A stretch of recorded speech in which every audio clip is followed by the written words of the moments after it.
this live. Recording is in progress. I love it. And we'll see who else jumps on. There were quite a few people that registered. I love that we are sharing this as a free offering. I can't tell you how happy it makes me to be able to share this and to connect with each of you in this way. And I'm just going to say thank you on behalf of the people that couldn't join us live, because you're creating the space. Any questions that you ask, they get to benefit from. So please, please jump in at any time. I will just say, as people are continuing to kind of file in, the way that the morning is going to flow, I'm gonna calm down from all the love and excitement of seeing your beautiful faces. You guys just are glowing, and I'm so happy to share this with you. I'm gonna give a little introduction about myself. Thanks for the wolf love, the wolf medicine.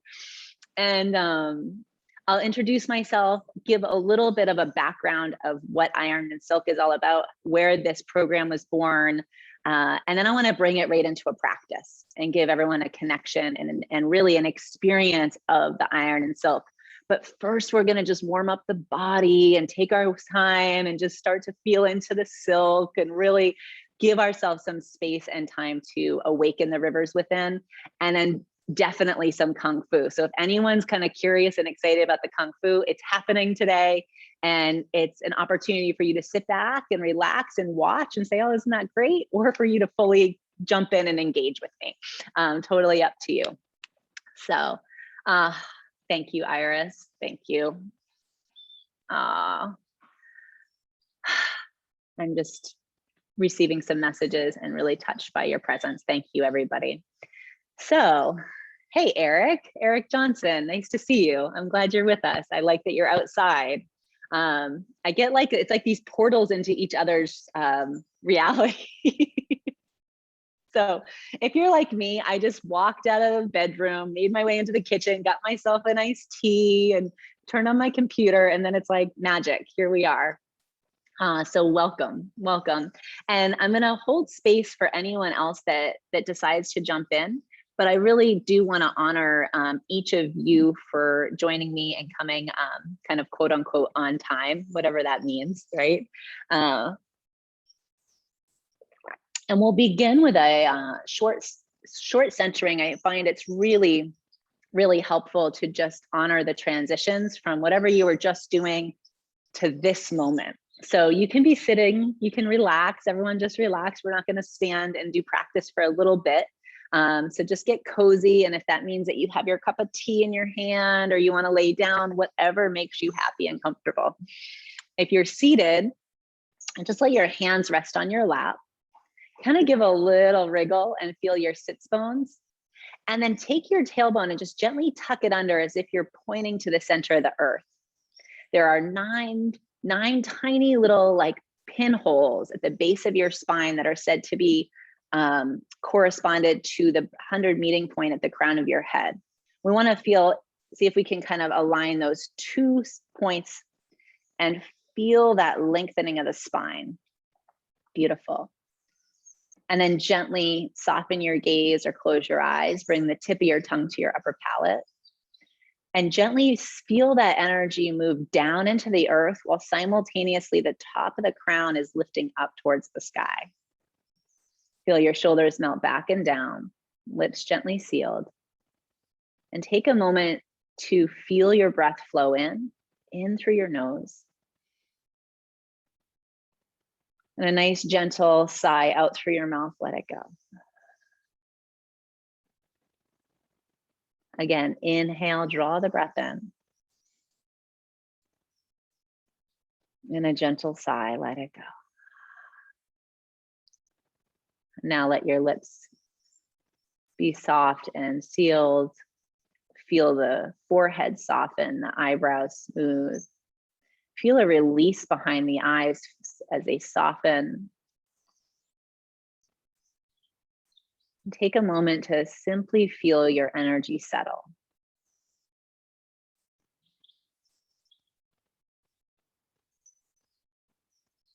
Without much thought to your breath, allow your breath to be natural.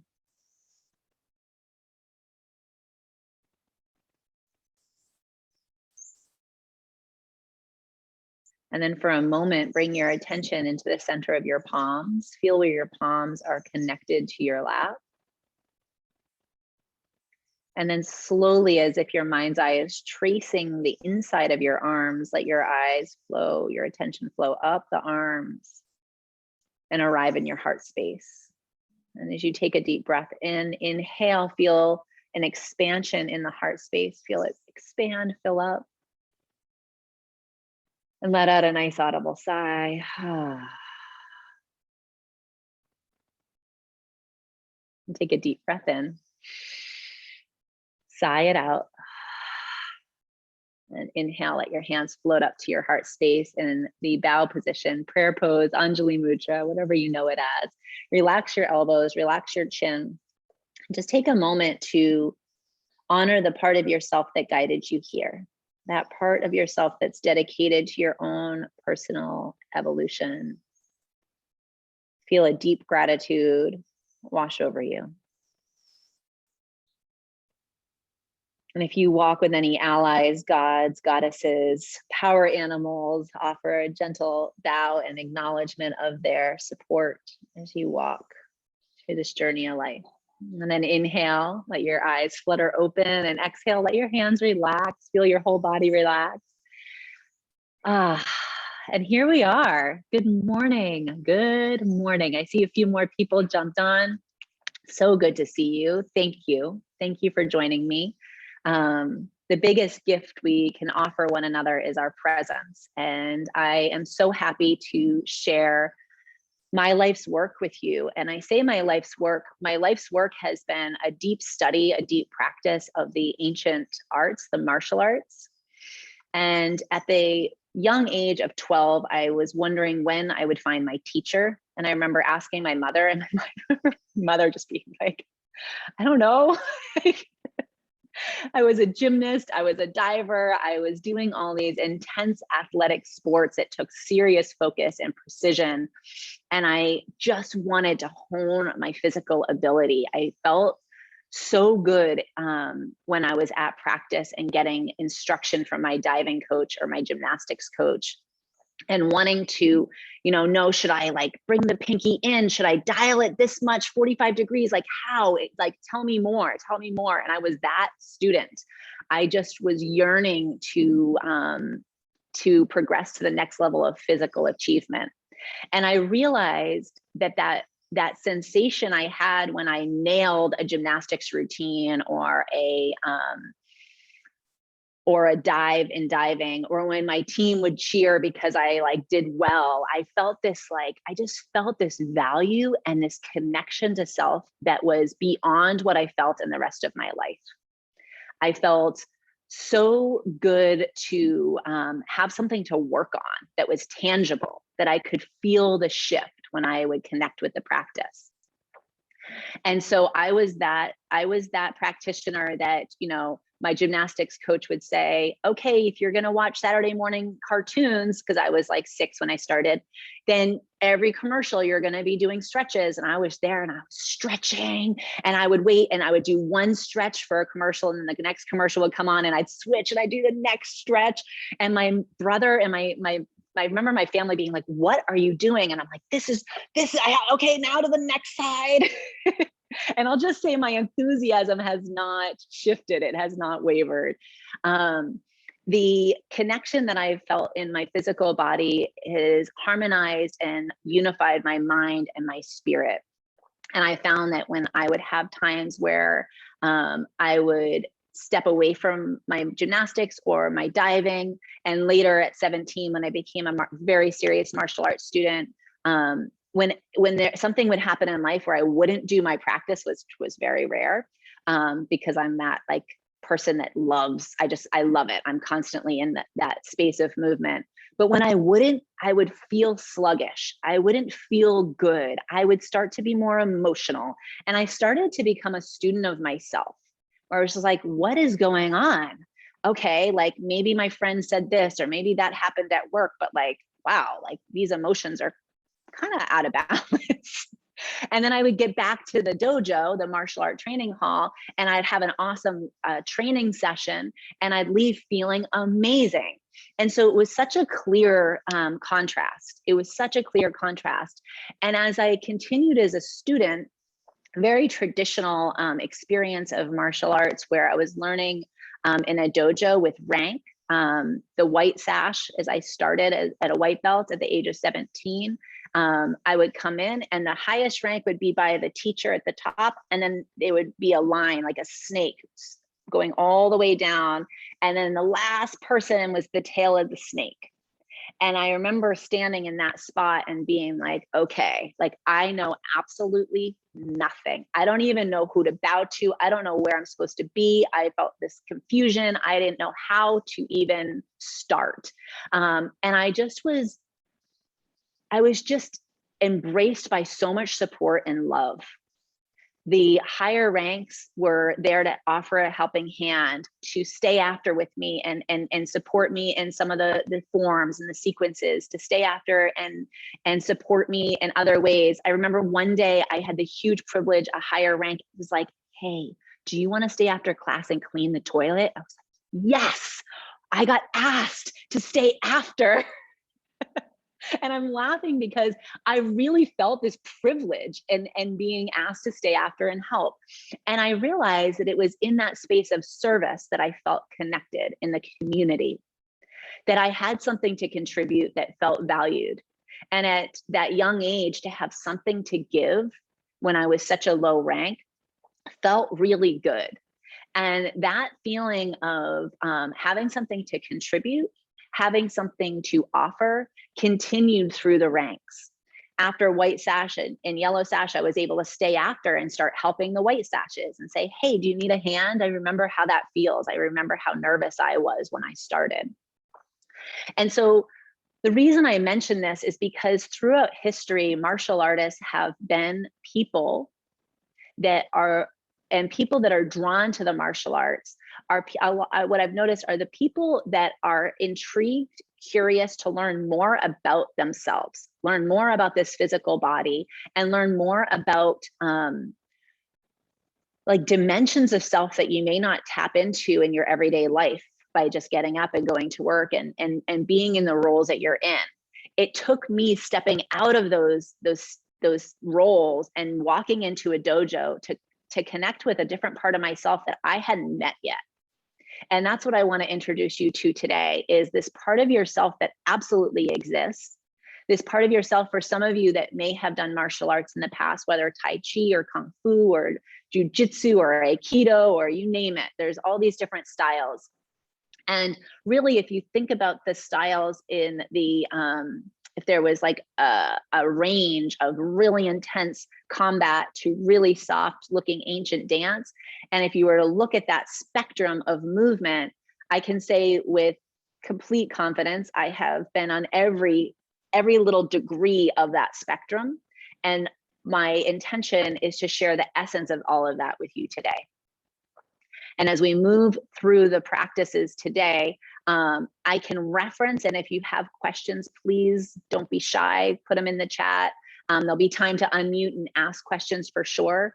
But everything that I share with you today, I will say, has absolute, powerful, potent healing. Without a doubt, to me, it's not a debate, it's a truth. Everything that I share with you today has a very deeply potent, strong, effective self-defense application. And sometimes there's more than meets the eye. So what may not seem to be combative or powerful in self-defense, I can assure you is. And what may feel soft and gentle and fluid and sweet and like, oh, so healing, I assure you is also very effective. And I will say, because it's said often in the martial arts, deadly. And I say the word deadly because if we're going to go from deep healing and restoring the capacity of the physical body's ability to heal, then we also have on the other end of the spectrum that lethality. And it's not about being an aggressive person that wants to hurt anybody, absolutely not. But when walking through life, all of reality exists at all times. So if we're walking through life and we want to stay over here and just be in the soft sweetness of healing, that's a really nice place to be. I highly recommend it. But if we don't lift our head up and look to see like, oh, wow, like that also exists, then we're not allowing ourselves to express every aspect of ourselves. And then it will, that part of ourself that's not being expressed will unexpectedly rear its head. And so we want to give it an outlet to express itself that's healthy and not in a way that comes out that just doesn't feel good. And what I mean by that is if you've ever talked to someone you love in a tone or used words that you're like not so proud of. Anybody else?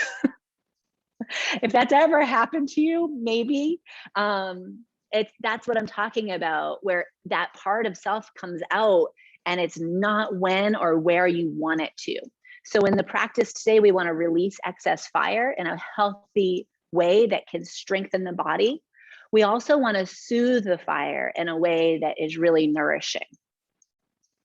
And in doing these practices, we will be uniting the mind, the body, and the energy, this divine energy that resides in all of our physical body and all of our physical vessels, which we refer to as spirit. And the ancient ones, the Taoist masters of China, and I will say that because we're focusing on martial arts today, but I will say if you know Ray and I, or if you're new to the Jaguar Path, we're a school of yoga, shamanism, and martial arts. So the principles I share today are rooted in Taoism and the sages of ancient China. However, these are parallel and completely universal principles that will show up in Peru with the Caros, the elders that we directly connect with in our lineage of shamanism and healing.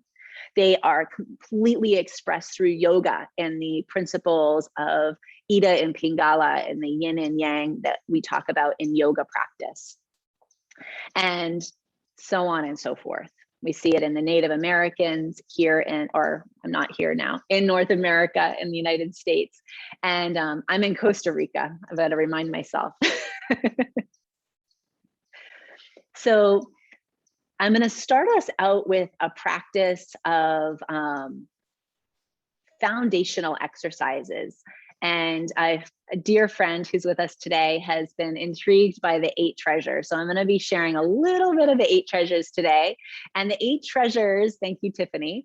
The 8 treasures are these ancient principles of movement that are said to be pre-yoga, pre-Tai Chi, pre-Kung Fu. And these are gifts to us. They are gifts to humanity by these 8 immortals. These 8 immortals shared this, and the Yellow Emperor, about we'll say almost 3,000 years ago, the Yellow Emperor came into China. It started to dissolve all of these separation that was occurring in the country and went to unify all of China. And what the Yellow Emperor did was he went around and he connected with the immortals, the sages, the wise ones, and said, all of these practices need to be shared with humanity to offer longevity, to offer increased quality of life. This is a time of abundance. This is a time for thriving. And that's where acupuncture and herbology and Chinese brush painting, all of this beautiful culture and gifts to humanity arrived in our reality. And this Taoist and mind, body, and energy enhancement practices were one of the gifts that the Yellow Emperor wanted to make sure was shared with all of us. And the Taoists see humanity as a blend of the earth, the physical matter of your body, this earth suit,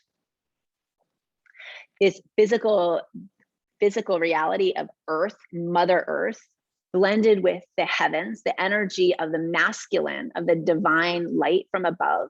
And when these 2 energies arrive together, it's like 2 magnets being drawn together, and as they unite, and I'm going to do this with my hands so you can kind of see the yin yang, we have man, we have life.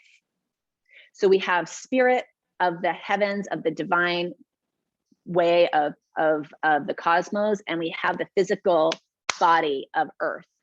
And just like iron is forged into steel, as we move into these practices, we forge the physical body of any impurities, we open the rivers within, and we clear out the irrigation system so that we can think more clearly, we can optimize health, and we can just feel really good. Because I don't know about you, that is what my like, I'm like everything, like, what am I eating? Who am I hanging out with? What am I watching? What am I reading? What am I doing? It all ultimately comes down to, does it feel good? Yes or no? If it's a question, I'm not doing it. If it's a no, I'm not doing it. If it's a yes, count me in. Anyone else?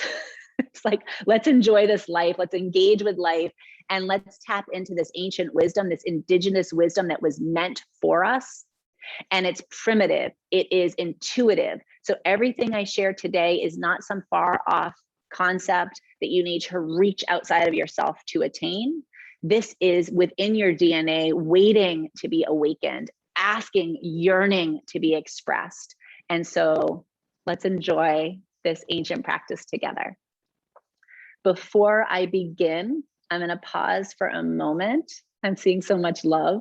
I want to pause for a moment. If you have a question, a thought that you want me to weave in, feel free to put it in the chat box. And I see that some of these are coming to me. Yes, some of these are coming to me directly and some are to the group, but I just want to honor all the energy that's coming towards me with love. So thank you. And as I pause and wait for just a moment, I will say that these Tao-in practices, thank you guys.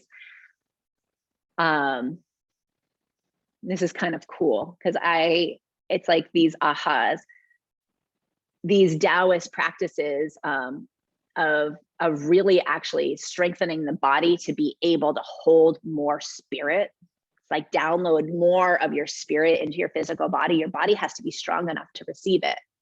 And so when Kung Fu was introduced to these Tao-in energy enhancement practices, Tai Chi Chuan was born. So cool. Kung Fu was the study of animals and nature and the elements in nature. So as we are one with nature, we come from the same elements as nature. We mimic the elements of fire, wind, water, earth, air. And we mimic the animals. We mimic the tiger, the crane, the monkey, the dragon, the snake, right? And when we blend in that primitive way of self-defense with the energy enhancement practices, we have Tai Chi Chuan, which loosely translates to the grand ultimate fist, the ancient dance, dancing between heaven and earth. You guys ready to dance? Let's do it. All right. All you need to do is first smile and then find a space where you have arm's length distance from side to side, front to back, and we'll be standing.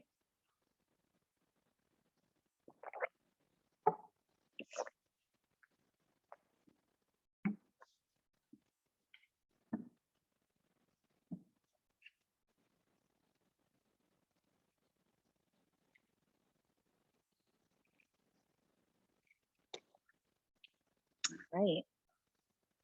And I just didn't say it at the very beginning. I want to make sure everyone knows we will have a bathroom break about halfway through.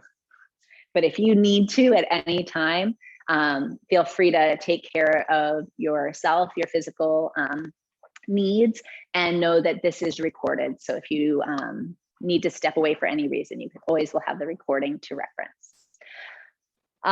Beginning in this space of zero doctrine, I'll talk more about zero doctrine. We want to return to the origin. We'll begin with a standing meditation known as returning to the origin. And this is a space where you want to let go of all thoughts, of all doing, of all being. Let go of any push and pull, any tendency to step forward or step back. And just take a moment and look down at your feet, lift your toes. Fan out your toes and then release them. Notice if that softens the soles of your feet. Now unlock your knees and imagine there's this silk thread right at the top of your head that's going to lift you up from above. Feel that? Yeah, that elevation from above. And then let your arms get like hollow and super relaxed and then let them find their way by your side. Palms dialed forward. Gently point your tailbone to the center of the earth.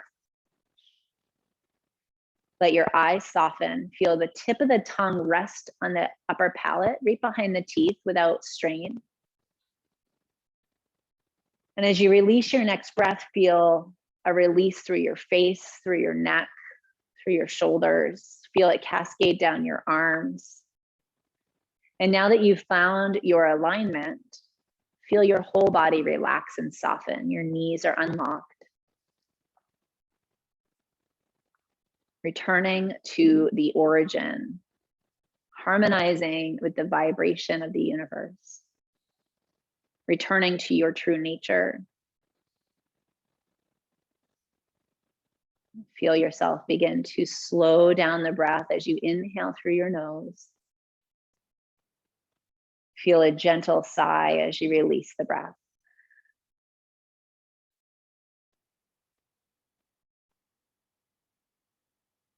For a moment, feel as if the earth is like a magnet drawing out any tension in your arms. Feel it drawn out through your fingers, down the palms. Feel as if the bottom of the feet are getting drawn. There's like a drawing out of any stuck energy in your legs. Feel that soft, gentle draw down towards the earth.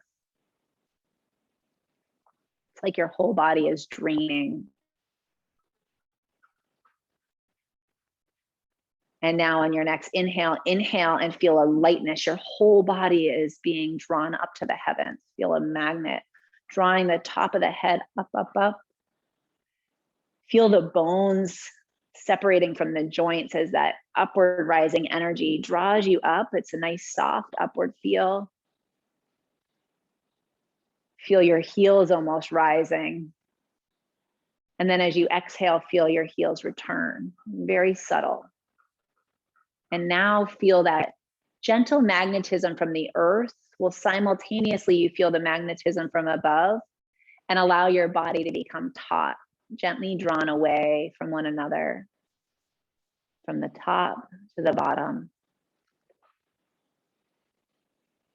And if you imagine you have this irrigation system running through your entire body, these little trickleways, these waterways that your mind, your thoughts, your emotions, and your energy all ride on, feel as if they are being gently opened, lengthened, expanded. Inhale, feel your whole body swell. And then soften the breath as you release. Take a deep breath. Inhale, let your arms sweep out and up, palms unite overhead. Slow motion exhale, draw your hands down, let your thumbs brush the front of your face. Feeling your hands arrive at your heart center, take a deep breath. Inhale, let your heart shine up to the sky, look up. And soften your knees as you exhale, gently hinge at your waist, just offering a gesture of bowing head below heart. Inhale and rise. Exhale and hinge. We're bowing for mind. Here we're bowing for body. Inhale to rise. And one more bow to spirit. And as you inhale, rise. Take a deep breath in. And as you exhale, open your palms, slow motion, release your hands by your side, letting go, telling your entire motor system that you are ready for transformation. You are ready to evolve. I let it all go. And then from here, step your feet so they're just past your shoulders. You want to be comfortable without strain. And we're just going to start to soften the knees and turn the waist so that the arms start to wrap. And I'm not even pivoting on my feet. I'm just sinking down and then rising back up, almost like this gentle spiral, down and then up. And then I'm going to invite everyone to just try a lot softer and smile. And as you continue to turn the trunk, ring the temple bell, the temple of your body, let your hands be in gentle fists. And as they tap the torso from front to back, let out a gentle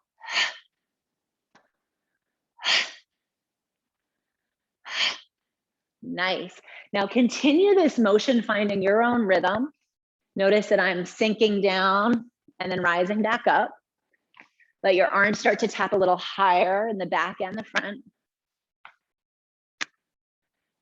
And I'm balancing the right and left hemispheres of my brain.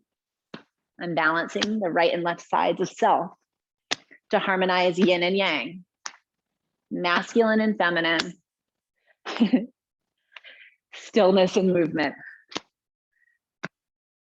And you know, up by your shoulders, you've got the lymph in the back. We've got the kidneys and the adrenals. We want to step out of fear and awaken our awareness to a new depth. Start to tap back down.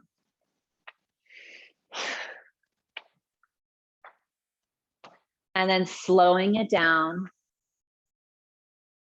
until you come to stillness. And then pause for a moment to just feel. And let out a sigh. I'm going to turn to the side for this one. You're going to inhale, let your arms swing up, and then soften the knees, let them swing behind.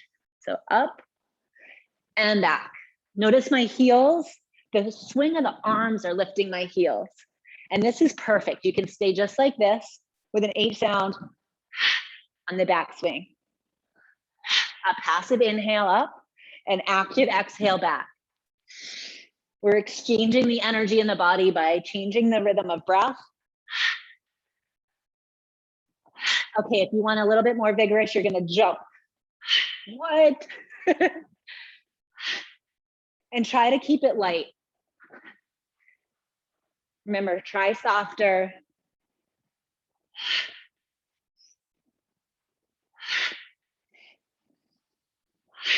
And then slow it down, just the heels lift.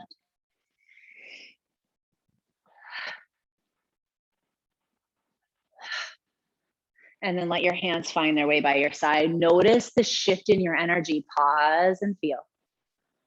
Whew.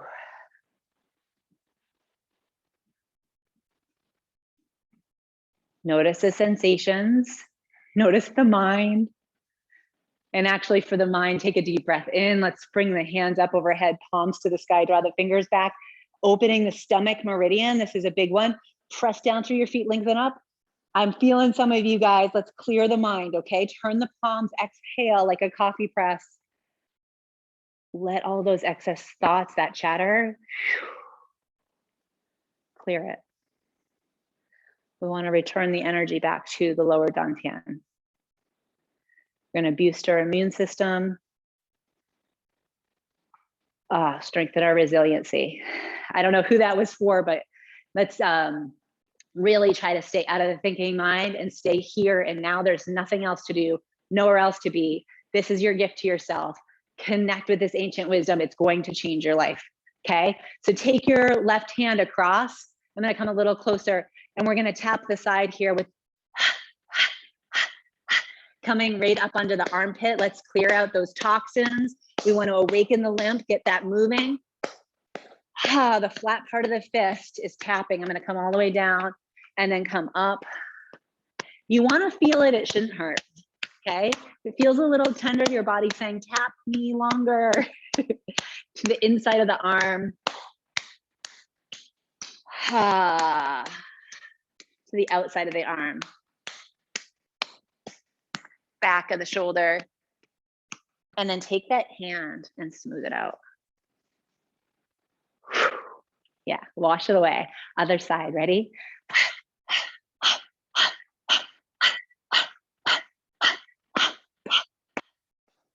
If it feels tender, like I said, that means your body is asking for more attention there. So you can go back later. I'm just going to keep us moving, but your body is definitely talking to you, always giving signals. So listen. This is the lung meridian here. If it feels tender, you need to release a little bit more sadness and grief. If that feels true for you, come back to this point later, okay? Down the inside of the arm. To the outside of the arm.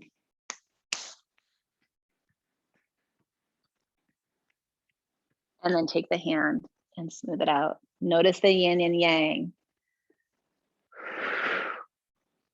Fingertips to thumbs, bend at the wrist. I'm going to just teach today as if you know absolutely nothing. So a lot of you guys, this is review, but fingertips to thumbs, we're connecting the organs, right? The tips we're connecting with the meridians. So we're going to connect and unify all 6 meridians here. Bend at the wrist, and you're going to bring your wrist to your lower back in a circular manner. You're going to massage the kidneys and the adrenals. And you can soften your knees and hinge to get there if it's a little easier. And if you can let go of looking at the screen for a moment and just let your eyes soften and go.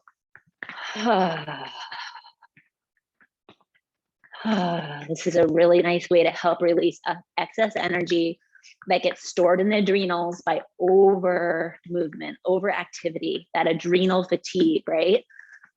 And the kidneys, if you're feeling kind of skittish and easily scared and frightened, we want to release that energy from the kidneys. Okay, now bringing the hands back to the flat fist, to the glutes.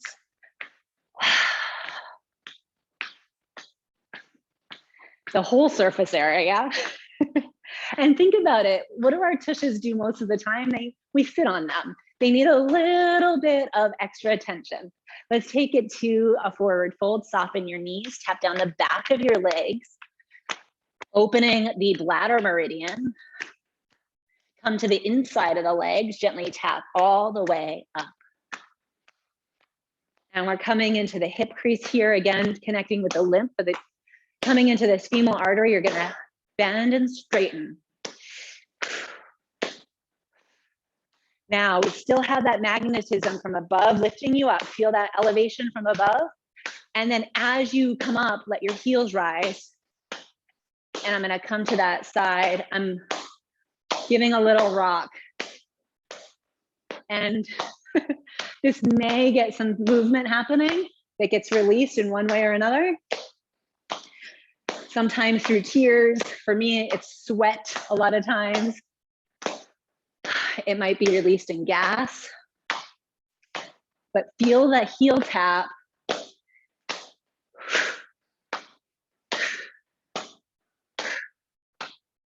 That heel tap is helping align the spine so the energy can flow freely.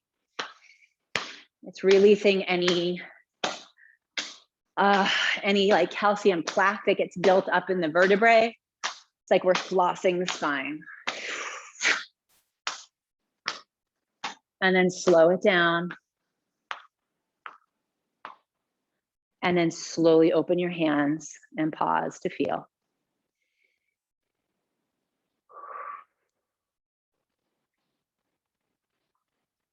Take a deep breath. Inhale, arms out and back, heart space open, shoulder blades are coming super close together.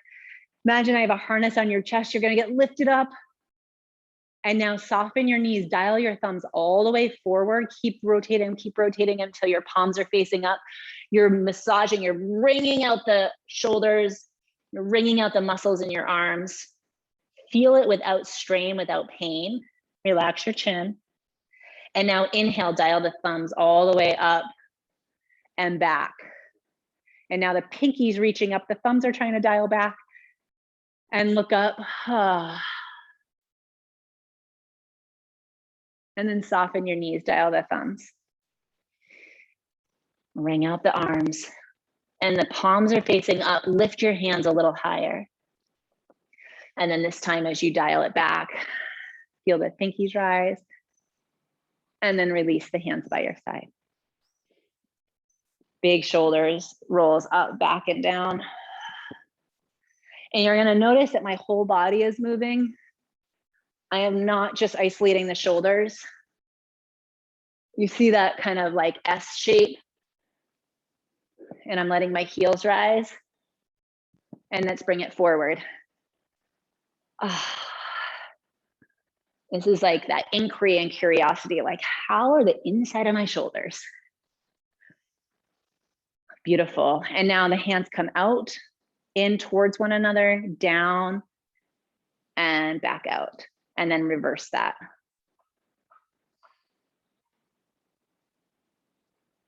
Slow motion. You're feeling into your elbow joint. And actually, you can just keep going if you want in one direction. See how that feels. And then reverse it.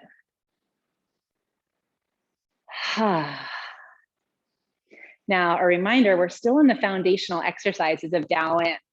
This is just the foundation of opening.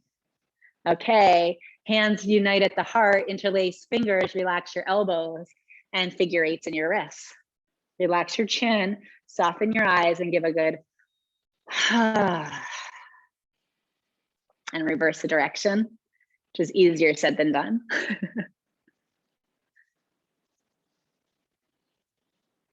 And then from here, shake your hands and gently tap your heels, soften your knees. This is called shaking down the tree. And we're going to shake to the left, shake to the right. Feel that lift up from above and let out a good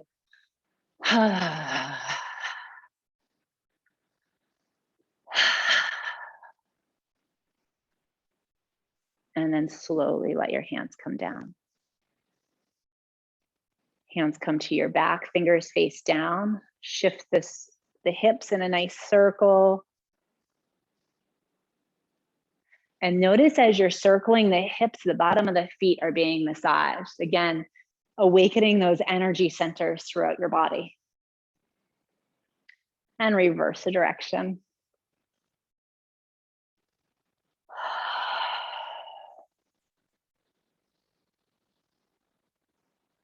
Hands slide down to your knees. Circle the knees. 1, 2, 3. Other direction. 1, 2, 3. And the knees go forward, away, and back. 2,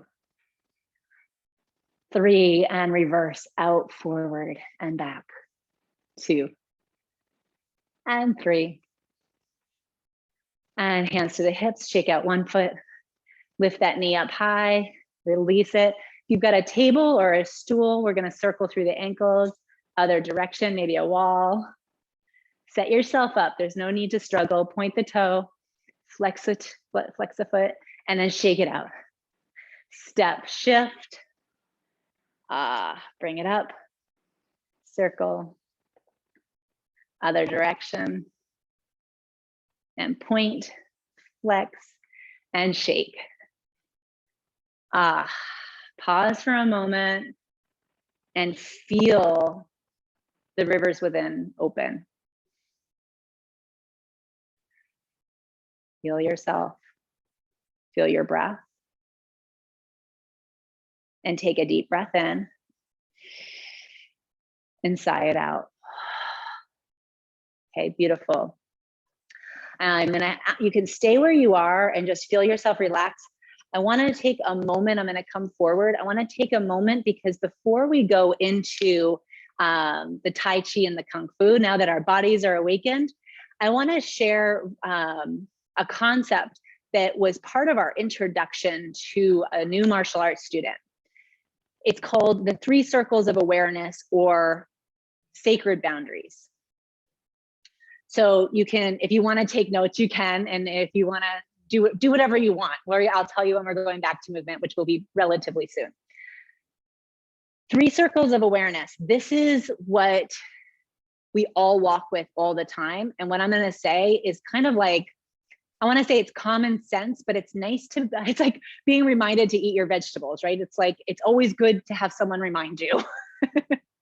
So we have our 3 circles of awareness, and this is about being aware to a heightened degree on multiple dimensions. So it's not just about your immediate space.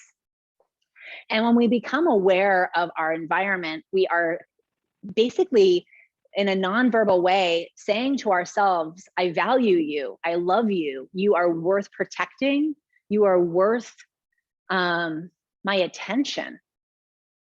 Think about that for a moment. You are worth my attention. Because when we do the practice, it's almost like we turn our light, our attention inward, and we shine that light inward, and then we begin to gift ourselves with our own presence. So the first circle of awareness is the gut feeling. And I'm just gonna sit I'll sit back a little bit. Gut feeling, if you bring your hands to your belly, you can even say it out loud. Gut feeling. This is my intuition, my intuitive circle. Bringing your hands here is like, oh yeah, my physical body has the ability to sense. My physical body is just like any animal in nature that has that keen awareness and instinct. We're all born with this awareness. We're all born with this instinct, this intuition. However, just like a muscle, if we don't utilize it, it will atrophy. It will not be there for us. So if we completely ignore and bring no attention to anything in life, it dies, right? Like I think of those plants that like someone gifts to me and then life happens and then I'm like, no, right? So we have to give attention to any relationship, any being, any life for it to flourish. Same with our intuition. So when I first started bringing my awareness to my intuition, when I was taught this in my first class, I remember thinking of it almost like, you know, when you're reading and you have like a yellow highlighter and you highlight something. I think of that as I'm walking through my day. If something is up, I think of somebody, or I something will come up kind of out of nowhere. I used to think like, oh, weird. I don't know why I'm thinking of so-and-so. Now I know that that person is either sending me energy or that person is in need of my energy or that situation, that dynamic, right? So if something big is happening, a newborn, or someone passes, or someone becomes ill, or there's some life shift, energetic change, we sense it. We also sense if we're walking down a street in a new city or at night, or just think of different circumstances that you've been in and something doesn't feel right. Do we ignore it? And our mind says, well, this is the shortest way and I have to be on time for this meeting. So I like just completely ignores that voice. And then 9 times out of 10, when that intuition is ignored, life happens. And let's just say it could have been a lot easier if we had listened to that intuitive knowing and maybe taken another route, or maybe taken that extra moment to address whatever it is that we're feeling, okay? Disney does a great job in movies, in children's movies, where like the spooky music will come on and you're like, something bad's gonna happen or something really good's gonna happen. Like the music is kind of like that built-in intuition. And so think of it like that, right? And I think oftentimes, especially in the dojo and self-defense, it's like, listen to your intuition to prevent, you know, conflict. But it's like also listen to your intuition so that you can offer that perfect gift at the perfect time, right? So there's positive things also that we can bring our awareness to. And when we act in response to that energy, it's like everything gets magnified. So if it's a positive thing, by acting in that exact moment, so much gets opened. It's almost like a key accessing a whole nother dimension. And it's like, by paying attention, you get to move into that next level, that next stage, that next opportunity. Okay, so gut feeling, intuitive circle, there are no boundaries. We can feel energy anywhere in the world. There's no distance parameters, okay? So what happens if I have an intuitive feeling? Basically, I pick up my senses. It's like something is different. Something's happening out of the ordinary. Now that I felt that intuitive knowing, I'm not going to ignore it because I'm practicing, I'm training. I want to get to know myself more. So as I feel that intuitive self, that alarm, that like, hey, listen up, I'm going to pick up my attention and I'm going to start to scan. And that brings me to the second sacred boundary, my visual circle. The visual circle does have boundaries. That is everything within my area that I can see, everything within my area I can hear or smell. And as soon as I have an intuitive knowing, I'm going to pick up that attention. And one of the most important self-defense principles that I could say is so powerful. And I know that because you've survived into this moment of life, you've done it. You are already practicing self-defense. You are the only one responsible for you. So if you feel something and you pick your attention up and something's not right, or something is right, and you don't listen to it, then you're not practicing your self-defense. You're not practicing being a master of your own life, right? So what I mean by that is you can leave, you can go in another room, you can change your position, your dynamic, okay? So once I picked up my attention, I've scanned the area. In that moment, from intuition to that second awareness of visual, if there's something that's dangerous or coming into my space of my arm's length distance, my wingspan, this is my last sacred boundary, that is where I am going to practice my self-defense, right? And the most powerful form of self-defense is using my voice, speaking up for myself, saying, hey, something doesn't feel right, or whoa, careful, or watch out, right? There's something happening. I want to use my voice to signal to everyone else that something's happening. And if everything in life is happening so fast and all of a sudden, maybe there's a really excited puppy coming running. It's like, I felt something, I turned around, I saw the dog, and now I'm like, whoa, whoa, whoa, like you're adorable, but just simmer down, right? And then calm the puppy down and then love it up, right? Or maybe there's a bicycle coming really fast, or whatever it is. I'm sure each of you can think of a circumstance, more than one in your life, where you've had your intuition, you've turned your attention to see what's going on, and then you're in that response or react mode, right? So we want to become skillful in how we respond so that we're not caught off guard and we stay on our heels. If I'm on my heels in the martial arts, that means I'm off balance and I'm not in my optimal state of being able to defend myself. And I use the word defend myself because martial arts is about self-defense.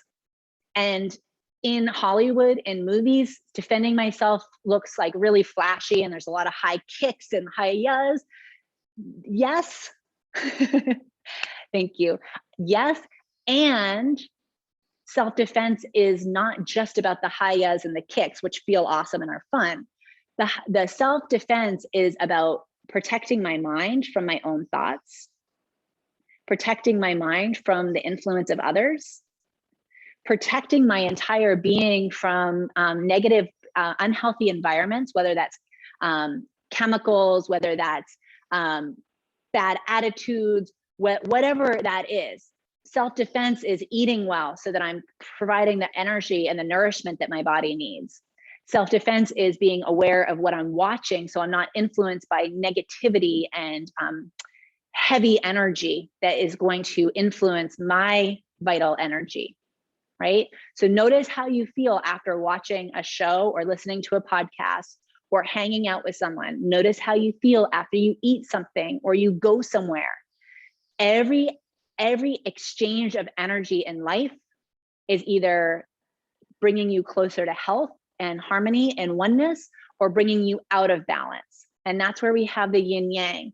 And it's not about staying in this space of non-action. It's not about staying in the space of not engaging with life. It's like we need that dynamic because, like I was saying earlier, there's a full spectrum of reality. Our whole being needs to be expressed. So it's important for our mitochondria to be awakened by something that's new and different. It's important for our body to receive nourishment. It's also important for our body to feel something that's not safe and avert it, right? So all these experiences of life are necessary, and the beauty and the big aha that the Taoist practices teach us is any moment of heaviness or discomfort offers a contrast for the sweetness and the love and the nourishment that life always offers.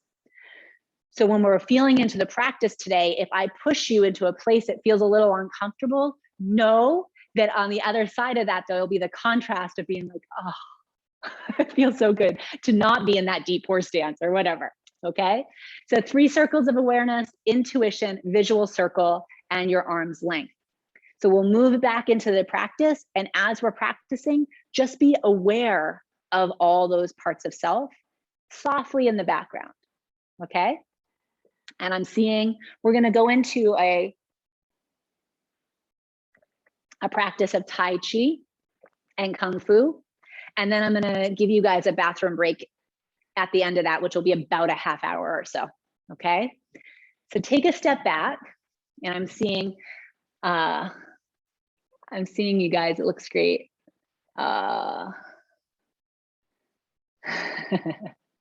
Yes, Amanda, thank you. I can share that story if you guys are interested. We'll take it to the practice. Yeah, there's been some opportunities to really connect with these teachings in ways that are very, I want to say like imprinted in my being, which is a gift. Okay, so first things first, you find your space, find your alignment, rooting down to the earth, lengthening up through the crown to the heavens. Let your arms be relaxed. And as you feel yourself arrive in this space, soften your knees and go ahead and step one foot out so it's past your shoulder, and you're going to hold the ball. So take your hands over to your left side. Bring your attention to the space between the hands, and then switch the hand that's on top. Soften your knees, simply turn your waist. Try not to move the arms, just turn your waist. And bring that ball all the way to the other side. And you can stop right here. This is perfect. If you want to go all the way here, you might feel it in your knees. You might feel a strain in your back. So come to that natural stopping point. Switch the hands.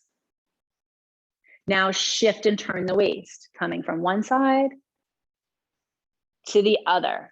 Let it become smooth. You arrive, switch the hands, turn the waist. Arrive, switch, turn.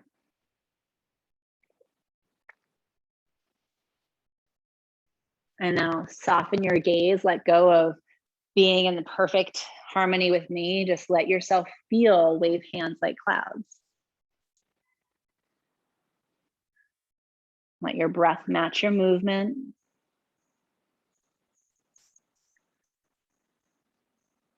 Let out a good as we come into the practice of Tai Chi, we begin to massage the internal organs with a gentle flow and breath.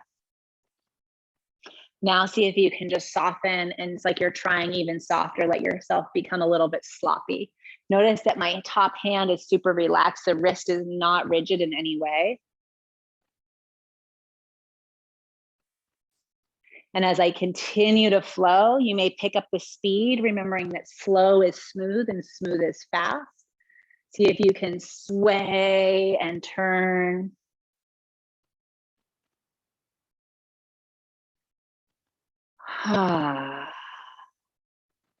We want to feel the spine like a young bamboo, nice and limber and fluid.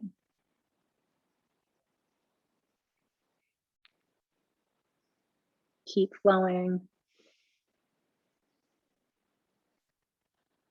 Now keep yourself flowing. We're just going to start to shift and turn a little bit more smooth.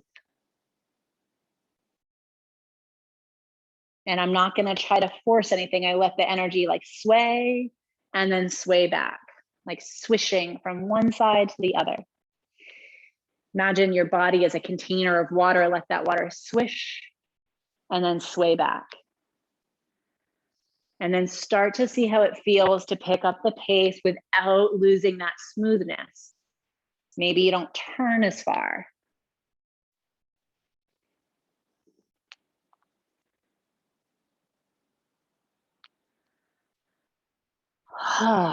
The hips are turning to move the arms. Feel your shoulders super relaxed. This loose joint of your shoulders. Your arms are floating up like feathers, weightless and hollow. And then see if you can shorten the turn of the hips.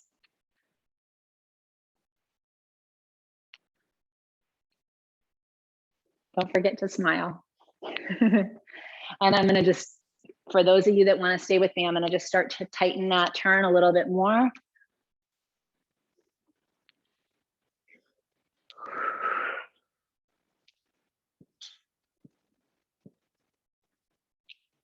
And then start to slow it down. What? And then step your feet a little wider and get nice and big and expansive.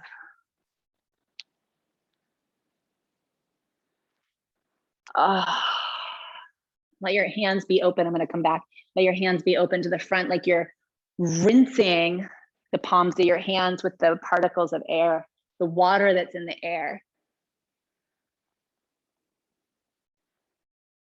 Beautiful. Okay, now coming here, we're going to pause for a moment and then come back. Ready? We're going to take this ball and we're going to press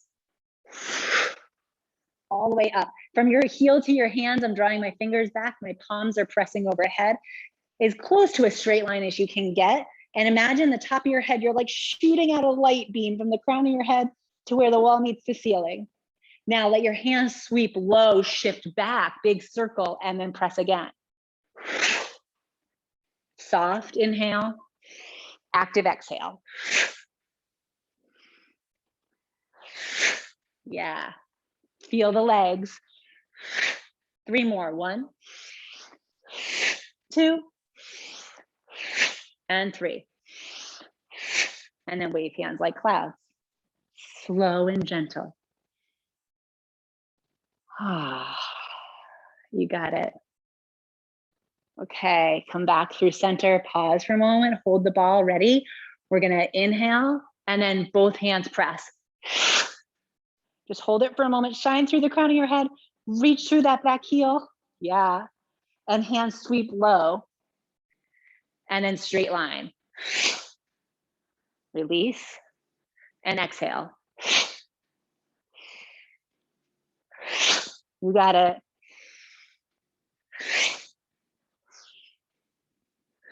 3 more. 1,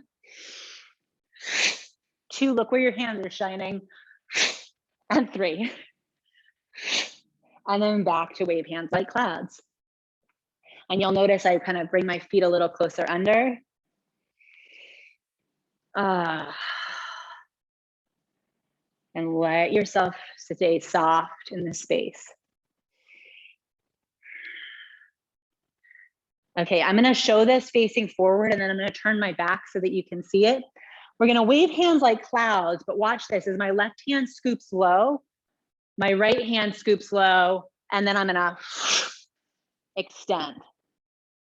Ready? This hand's gonna scoop low, low, and extend. We're gonna draw back the bow, okay? Let's do it together. Wave hands like clouds. Ready? Right hand swoops low, left hand sweeps low, and then now pause for a moment. I'm bringing you into a horse stance. Feet are parallel with one another, past your shoulders, tuck the hips, sink, and then take your hands to your thighs and feel how strong your thighs are. Now draw back the bow. Your gaze is over those first 2 fingers. The thumb is resting on the nails of the last 2 fingers. All of this does matter because we're creating an energy circuit and we want this orientation, okay? Other elbow is pulling back. Sink a little deeper and smile. Shine up through the crown of your head. Ready? Release. Hand low.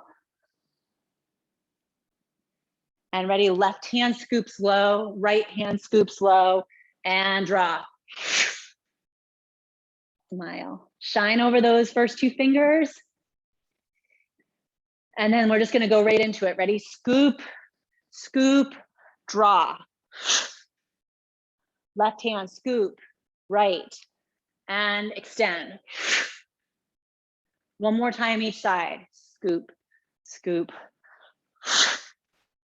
Yeah, and one more time here. 1, 2, and land. Beautiful. Let your hands go low. Inhale, the energy rises up. Exhale, wash it over and down. And pause for a moment, just let that sink in and feel it.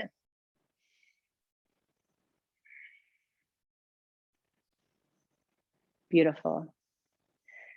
Step your feet under you. And I'm just gonna demonstrate this next one as a front stance or a bow stance. You're gonna step out to about 45 degrees with your right foot, toes pointed forward, back toes are pointed forward, but are on 2 separate tracks. The front knee is bent, the back leg is straight, and I'm gonna reach through that back heel, okay? bow stance. Just feel that for a moment. Take your back foot. Imagine you have a ceiling over your head. Take your back foot and in an arc, you're gonna like scoop it in and you're gonna come into a squat position. And then you're gonna take that right foot and scoop it out to land in that 45 degrees. Let's just step forward and back with this right foot.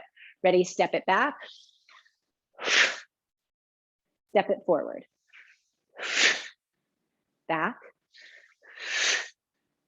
And forward. Now freeze. I'm literally stepping out of my previous reality. I'm changing the coordinate of where I am in this 3D matrix of life. I'm changing the energy because that particular coordinate holds a certain energy and I'm moving out of it. Now I'm going to step back. And as I come back into this space that I left before, I'm able to feel my growth, right? The transformation. So I want to move, move, move, and then come back and be like, okay, here I am now. I begin to get a deeper connection with myself and I start to learn who I am in a whole new depth, okay? So from here, I'm gonna take the front foot, the left foot, step it in and then back. Forward and back. And I'm just taking a few moments on this. I've done years and years of stances. Stance work is really powerful, but for the sake of time today, I just wanna give you a little bit. Ready? Forward and back. Forward and back. Okay, forward and relax for a second, soften. Now, get your feet so that they're comfortable because I'm gonna bring you into some nice leg swings or front kicks. The back leg is always the one that does the kick. It's gonna swing up and swing back and land where it started. The front leg stays bent, okay? So it's not gonna be like a rising up. So watch for a moment. I'm gonna take my hands and bring them up in front with the blade of the hand facing forward, fingers up. The thumbs are tucked, the fingers are close together, and the blade of the hand called a shudo is cocked forward. So I'm in this position. One hand's a little bit in front of the other. And the reason I share this is because I see so often the arms just kind of like flailing around. Notice it will probably happen. See if you can keep the discipline to keep them up, because when we link our hands into a particular posture or expression, mudra, we create an energy circuit, and this does change the expression of the technique, okay? So front kicks, we're gonna have the hands up. This can be as intense or as gentle as you want. First, I'm gonna show you how to do it gently. The back leg is gonna swing and come back. Now, as you're swinging and coming back, imagine that your whole leg is hollow and there's like a liquid in here. And by swinging it forward, you're just like throwing that liquid out through the bottom of your foot. Like if you had a straw, you're just gonna flick it out. So ready, swing it up, let it go, and then let it come back. Forward and back. Okay, that's our gentle. Now, I'm giving you guys a lot, so I don't wanna overwhelm you, but I just feel like it's fun to know. Every time I place my foot back, it's like the bottom of my foot is a suction cup. And I'm drawing up the medicine of the earth. So now that I've put it back, I'm gonna draw up more. And as I bring it forward, I'm gonna flush that out again. And I'm like pumping out any toxins. So hands are up, ready? For those of you that wanna go a little bit more vigorous, keep that leg bent, swing it up and bring it back with an H sound. Ready? 1, 2, 3, 4, 5. I won't mention that we did 500 of each of every technique. Today, I think 5 is good. So from here, step forward and then take your other foot and step it back. Okay, back leg, let's start nice and easy. Swing it forward and back. This leg stays bent. Forward and back. Smile with an H sound, ready? And a little bit more vigorous, ready? Here, let's do 5. 1, 2, 3, 4, and 5. And step it back. Dial your attention so you're facing me in a horse stance. Feet are parallel. Hands are by your waist. We're going to come into full body breathing. Wrist lead. Inhale, float up. Exhale, sink. Notice that the wrist lead. Inhale. Exhale. Inhale.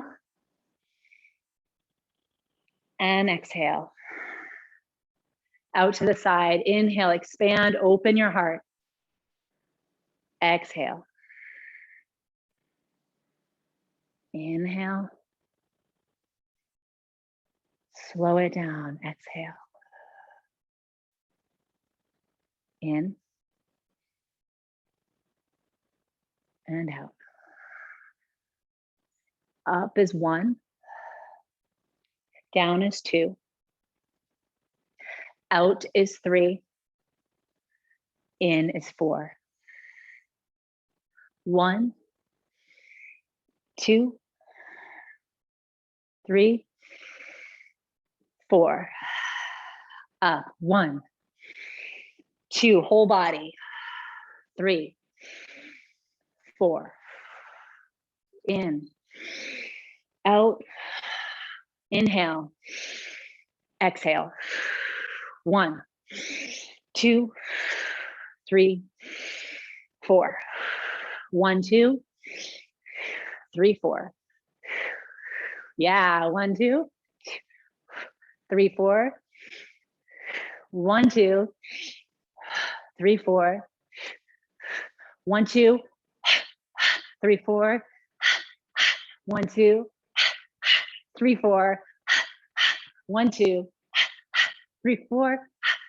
1, 2, 3, 4. 1, 2, 3, 4. 1, 2, 3, 4. 1, 2, 3, 4. I'm going to do a ki. You're going to stay with me. We'll do all 4 movements after the ki. Feel free to join me in the ki. It comes from the diaphragm. It's a so see if you want to try it with me. Ready? Hey. Hey. Hey. Hey. Hey. Hey. Hey. Hey. Hey. Hey. Hey. Hey. Hey.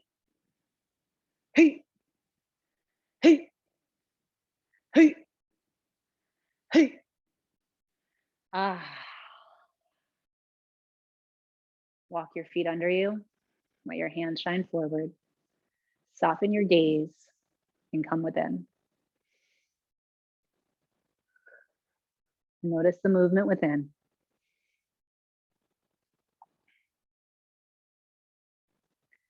Smile at the thinking mind. Let it set back even more and relax, giving the thinking mind a break. Bring your attention, let it sink down into your heart space. Feel. If your breath flows in, feel your heart space expand. Sigh it out.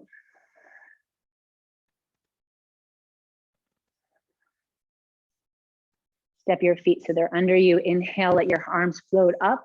Palms by your forehead and holding like a big ball. Just gonna relax completely. Let your elbows relax. Let your wrists relax. And from here, gently squish down through your feet. Lengthen up through your crown. Soften your elbows, soften your shoulders.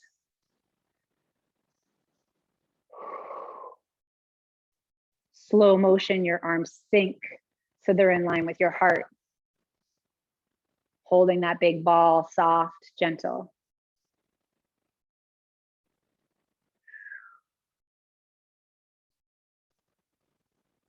Relax your glutes, unlock your knees, soften your brow. Lengthen the back of your neck. And now let your hands float down to hover in front of your lower abdomen. Your lower dantian, 2 inches below your belly button, your navel.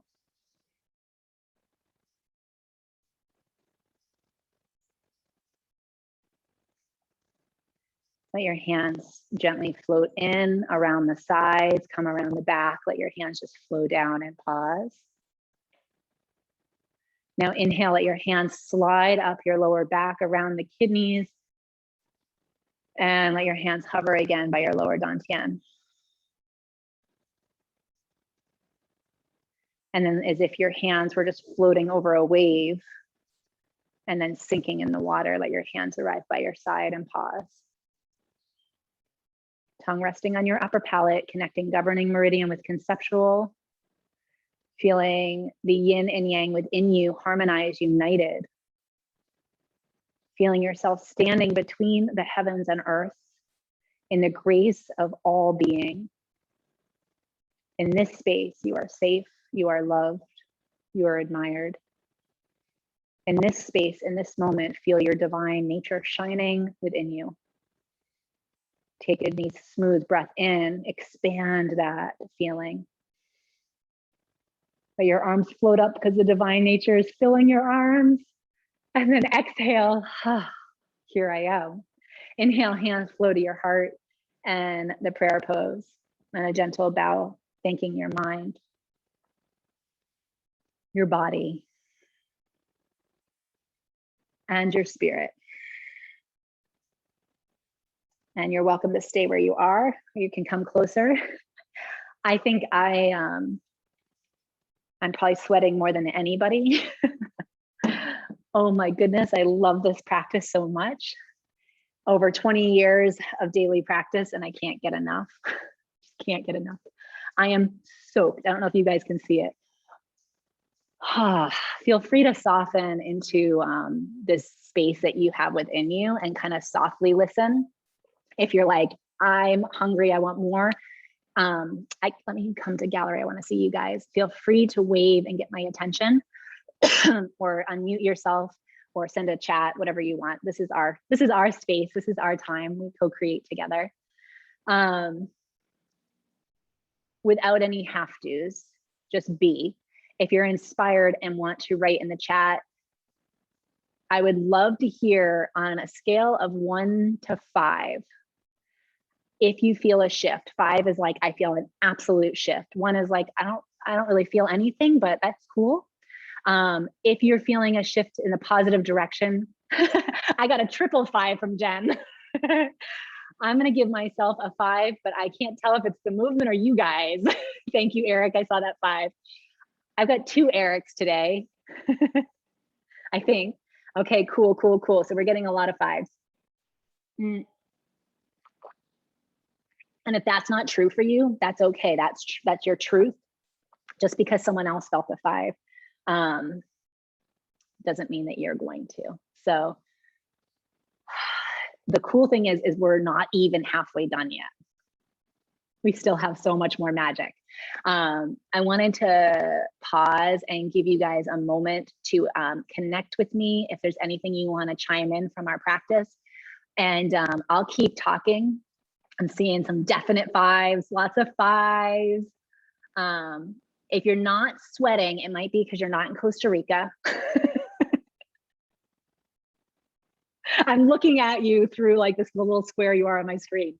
It is so hot here and it's rainy season, so there's so much moisture in the air. And I will say that I on my soccer teams, they always were like, you're a sweater. I sweat.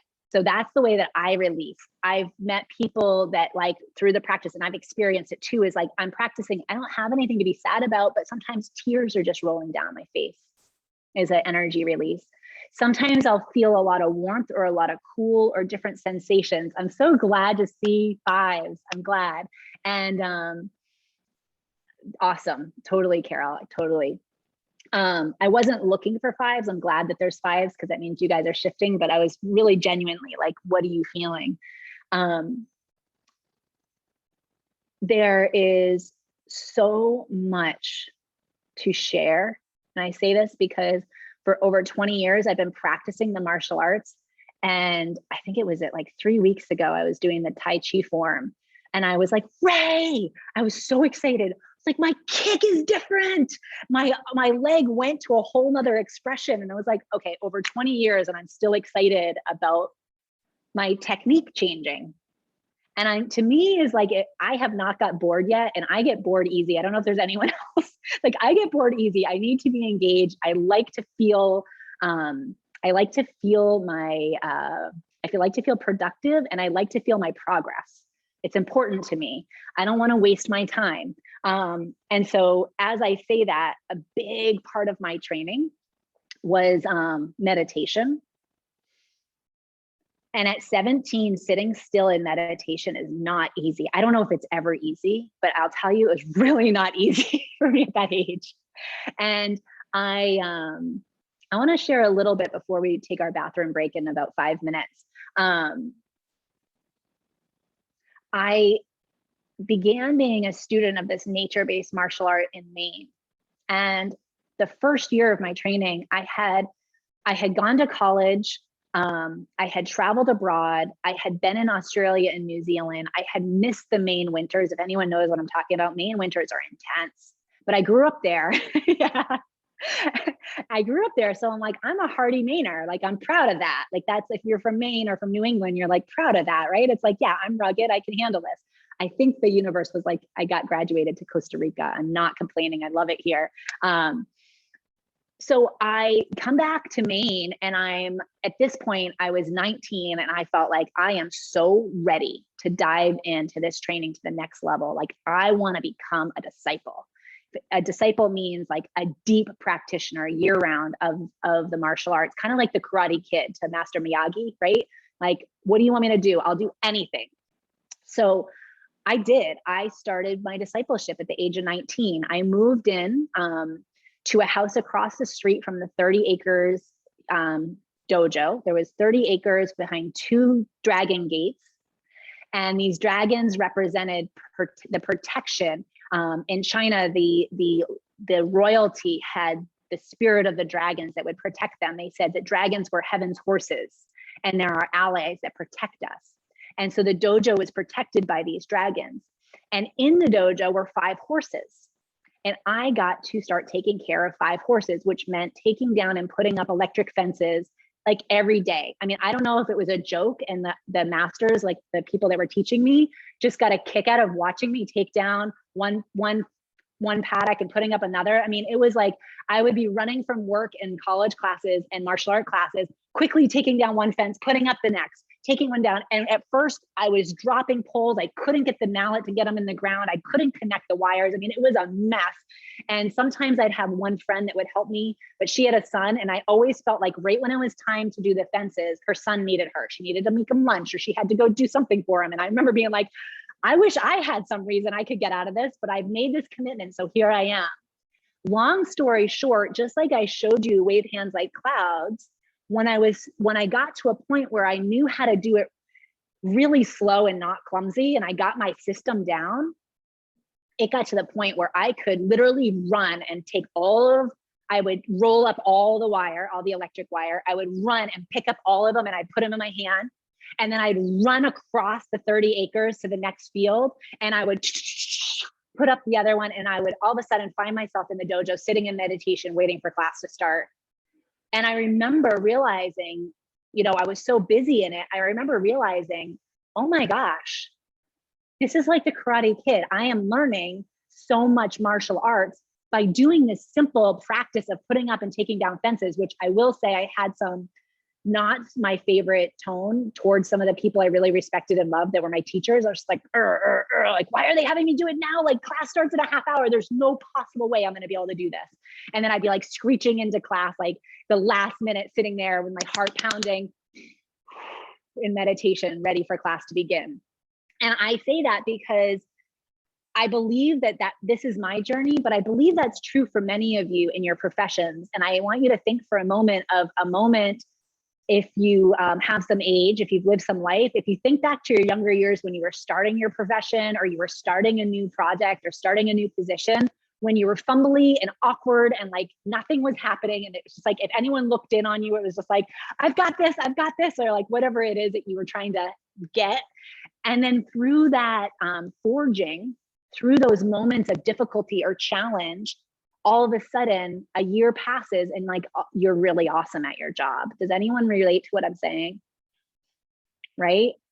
And that's what martial arts offers. It's a practice that you can connect with that is so directly transferable to all aspects of life. I want to hastily like run through something to get it done faster, but then when I go back, it's all undone and it's a mess, and now it's going to take longer to deal with it.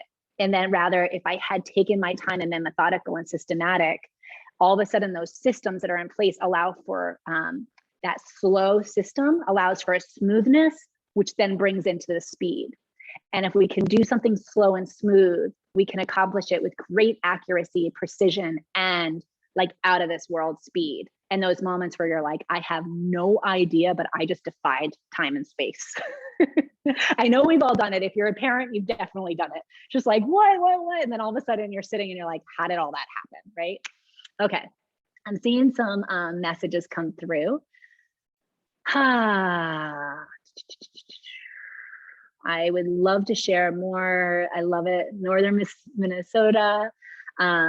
Beautiful, Jen. I love that. Okay, awesome. Chanelli and Ron, I love you guys. Amazing. I have so much to share. I'm going to take a deep breath. I'm going to offer everyone a moment to take a deep breath. Let it go. Take 10 minutes. Get some water, freshen your tea. If you're as sweaty as I am, maybe rinse off in the shower. Do whatever you need to do, 10 minutes.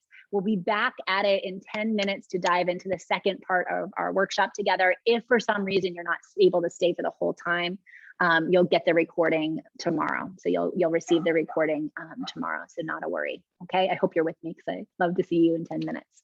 Mwah. I will pause the recording, and turn off my mic and my camera, but I will be back in 10 minutes. Recordings in progress. I'm not going to dive us right back into some hardcore kung fu. You guys are ready for the flying sidekicks, right? I say that as a joke, but I feel at least a handful of you are there are like, yeah, are we going to do flying sidekicks? I should give you guys a lesson. I love teaching the teens. I had a demo team. There was a demonstration team, and I don't know if it, all of life is beautiful, but there are some things that are just so cool in life. I had some of the most skilled, amazingly intelligent teenage students, and we would go around to different events and they would put on these demonstrations, and they would get up in front of groups of people, anyone that would like let us come, just like anyone that would let us perform. But the teens would get up there and just they would be practicing their public speaking, and they would be sharing the concepts and the theories of martial arts. Oh, I literally just thinking of it, I get teary eyed with pride. It's just so beautiful. But yeah, so the martial arts, the demo teams are really fun because we connected with the martial art training tools, as we would call them. In movies, we see them as weapons, right? But I want to take a moment and share a little bit about some of the different aspects of the martial arts. So just sit back, relax. We'll get back into the movement. We've got plenty of time. So in martial arts, there are, in Kung Fu in particular, and I shouldn't say that, in Tai Chi and other styles as well, we get a chance to connect with training tools and the physical matter of our body, and then holding like a sword or a bow staff or sais or nunchucks or fans or any of this. You can tell I don't really have all of them anymore. Bridget and Eric brought some of my swords down to Costa Rica. My whip chain, love it. That is physical matter, and my energy flows through that matter. And so when I start to extend my physical body beyond me with a sword or a whip chain, I'm putting my energy, my spirit into that matter as an expression, as an extended expression of myself. How powerful is that? Because think about what else we have in life that we utilize. Think of like driving a car. Have you ever been driving your car and something happens and you have to swerve quick? And it's like all of a sudden in that moment, hopefully, hopefully in that moment, you become like one with the car and everything just kind of happens. And then you're on the other side of it and going, whoa, what just happened? That was like really intense, right? So connecting with the weapons, we get a chance to increase the awareness of the physical body. We extend that arm's length distance, because if I have my arm's length, my wingspan distance here, and then I have a sword, all of a sudden I've just expanded my sacred space, expanded my sacred circle. So I've got a couple of people on here that I've done some private sword classes with, Tai Chi sword. Thank you, because it's always the student that inspires the teacher ultimately. I'm always like, yes, I get to connect with this again. And I want to share a little bit about, and this is really powerful. This is really like my aha and my, I don't know if you call it like spiritual nerdiness. I don't know what you call it. But just really, really wanting to learn more about the roots of these practices and why for thousands of years we have kept them alive. Each one of you sitting here is like a light saying, I want my internal wisdom turned on. I want that wisdom within me turned on. I want to be part of this lineage of preserving this ancient practice, this indigenous wisdom. And so by just simply showing up, we're continuing the lineage. And I kind of keep having these moments, and less, because I've sat in the teacher's seat for many, many years now, and had the opportunity to teach black belts and really highly skilled people. And there's those moments where I just kind of turn and look behind myself. It's like, how did I end up in this seat? But truly, when you are a student of life, when you really are passionate about learning, you become a teacher, I want to say by default.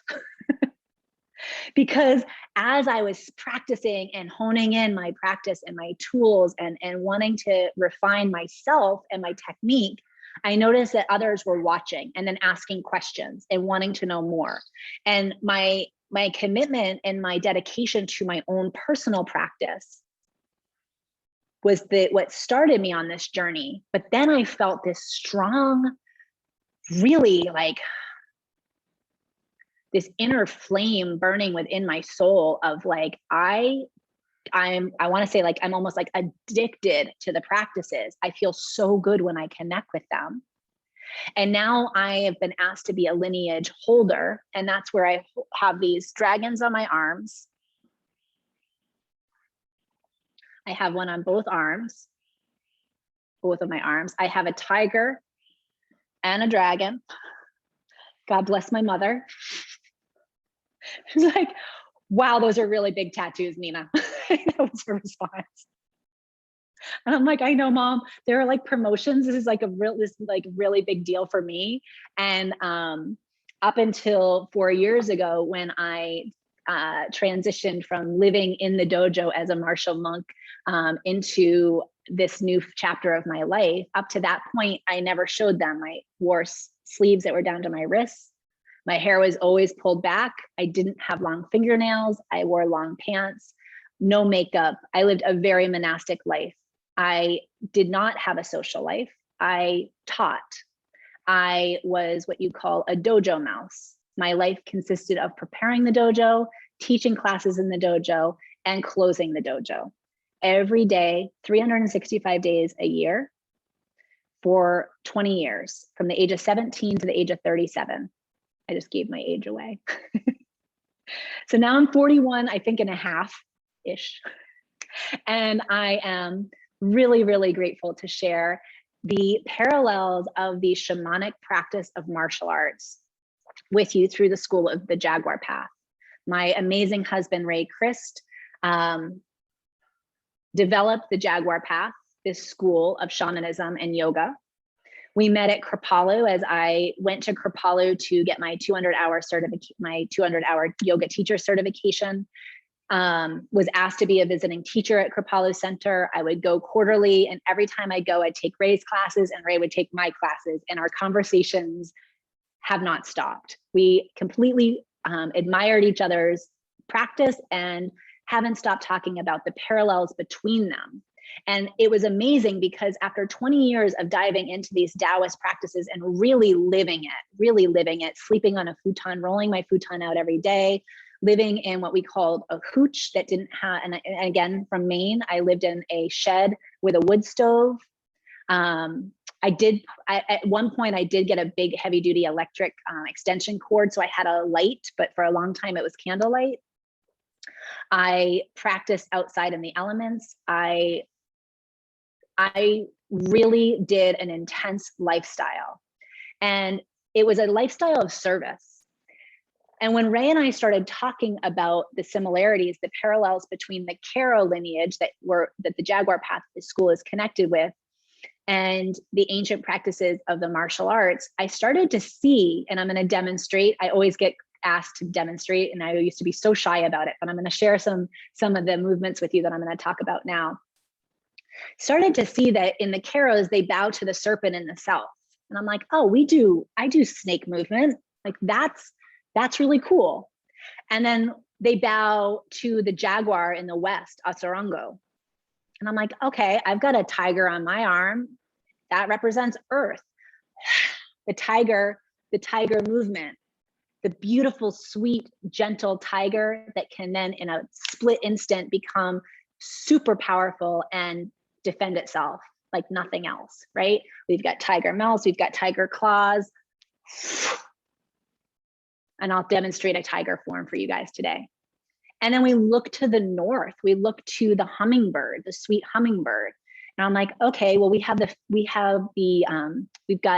the phoenix, we have the ancients in the north, and they bow to the ancients, the wise ones in the north. We do that. And then we turn and we look to the east and we have condor or eagle. And I'm like, oh yeah, we've got eagle. I have the eagle claw. And so as we start to connect with these power animals, it's not just like, oh, these are beautiful animals that we can mimic. It's about the medicine that they hold. And so as I share in, we do a training where people connect more deeply with the healing of the shamans. In the morning of these trainings, I offer the Tai Chi as an energy enhancement practice of cultivating your energy. And so that you can step into the afternoons of learning the healing mechanisms, the healing techniques, connecting with the quantum physics of why these mechanisms that have been around for thousands of years, why do they work? What can we look at in the Western world to try to give the mind, like kind of quench the thinking mind of why this all works? And then coming back to the practice and learning about the healing that we all innately have within us. And like I said before, it doesn't have to be some long drawn out process. It can literally be as simple as turning on a switch, turning on a part of yourself that maybe you haven't accessed because no one's told you about it. No one's mentioned it. And so in our training, if this is something you're like digging, we go way deeper into the practices and share about the healing. And for me, whether you want to be a healer or not, whether you want to be a martial arts instructor or not, or whether you just want to live your life and feel better in your day-to-day living, right? That's where it's at. So the practice of learning about healing isn't necessarily to become a healer, but to learn more about your physical body and its capacity and its potential and how to be more human. How can you be more human so you can step into being in a place of neutrality, being in a place of we call zero doctrine. Coming into this space of zero doctrine, I'm not already attached to one expectation. I don't have an expectation or an attachment to one way of being. I'm not already leaning forward, ready to run in that direction. I'm not being held back from my past relationships or belief system saying, hey, this is my truth. I can't evolve from here. I'm tethered into this reality. It's cutting off those past beliefs that may be holding you back. It's about letting go of what you think needs to be or has to be. And by returning into this space of zero doctrine, we come into this space of neutrality so that we can respond to whatever life is offering, the many blessings that are continuously raining down on all of us all the time.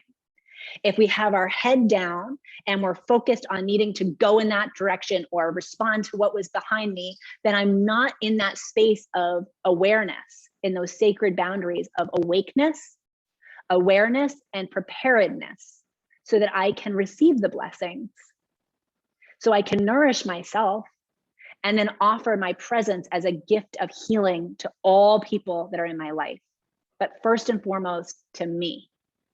Because if I am not happy within my physical being, within my mental being, within my energy self, then I will come into a space of dis-ease. I will be in a space of lack. And everyone that I come in contact with, I'm going to be looking for something from them.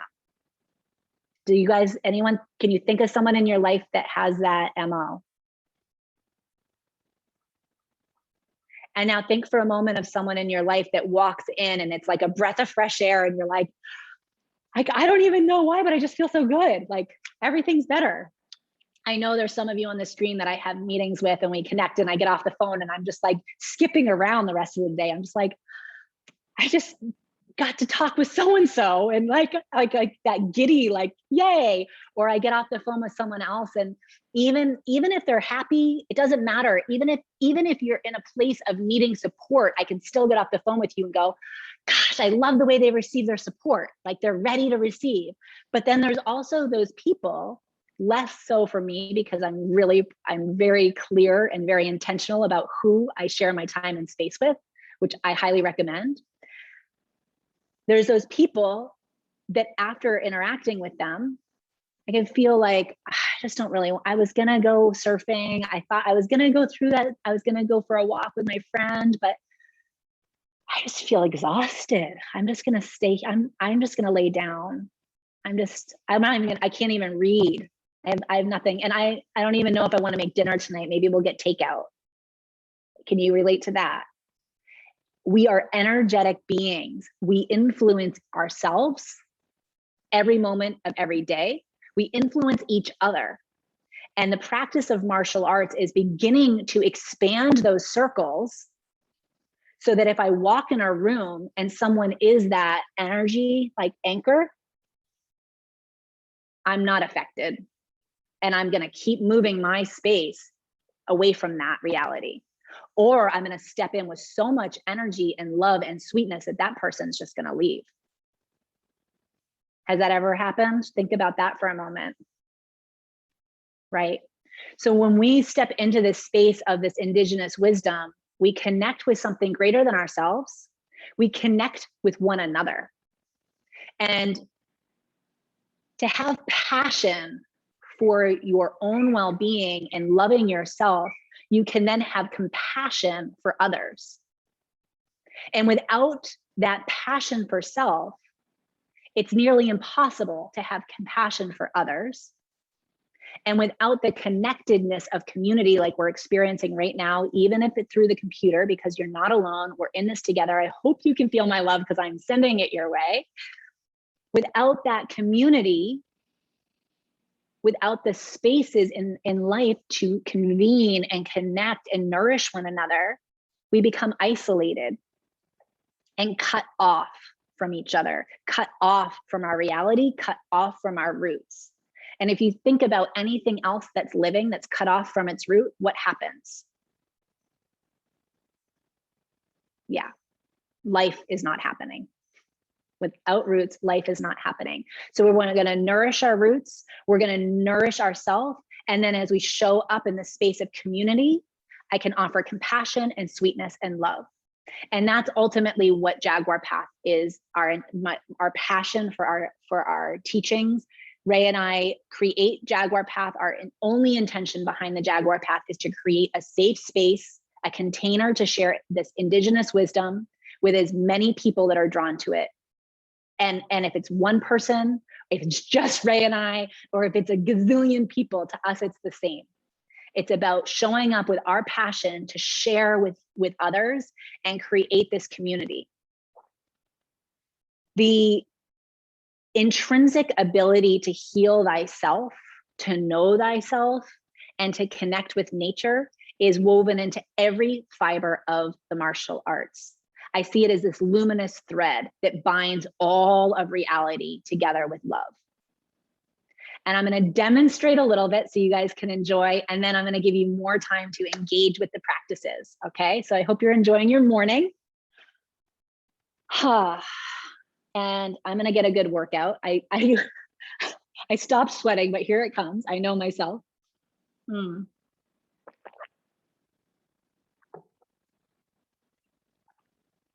When I start a sequence, I'm going to show you guys some forms. When I start a sequence, I bow, and I think of it as like two bookends. As soon as I bow, nothing else is happening in my reality. I am 100% focused on this sequence. As soon as I bow, whatever the sequence is, whether it's a tiger form, a crane form, a Shaolin form, a Tai Chi form, I am going to come into that space of complete zero doctrine. And in that space of complete zero doctrine, I like to think of it as like a download of spirit of whatever the essence is of the form. And when you're watching it, see it as like a code or a tonic.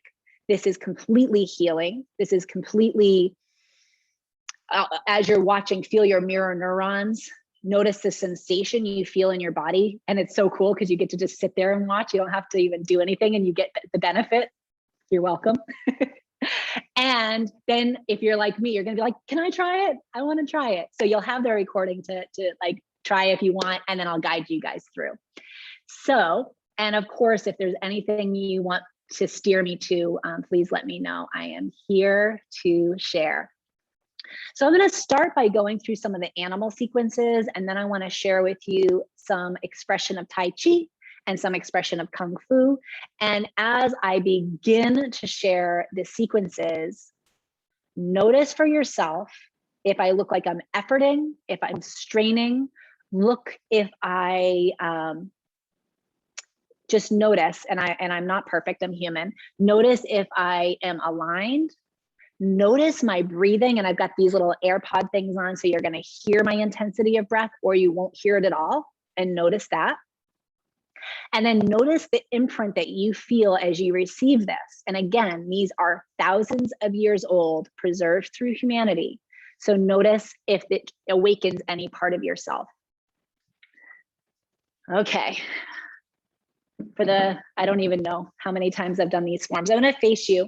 I'm going to start with a tiger. This is a very standard, typical short form, just to emulate the tiger.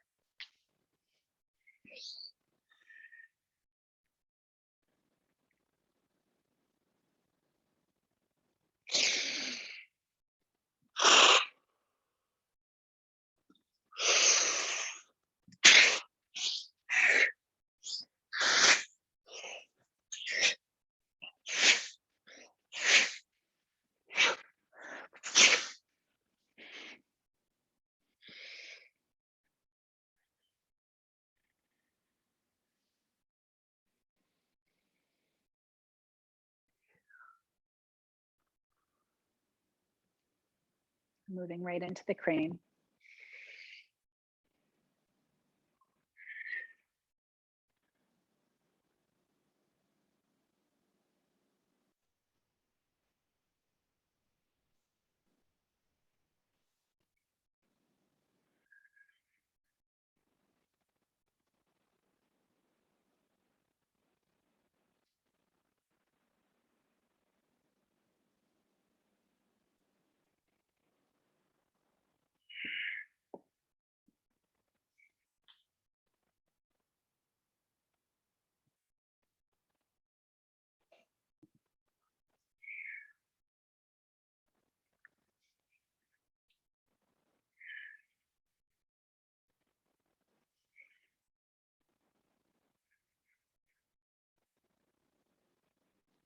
Take a moment and just feel as the tiger and the crane land.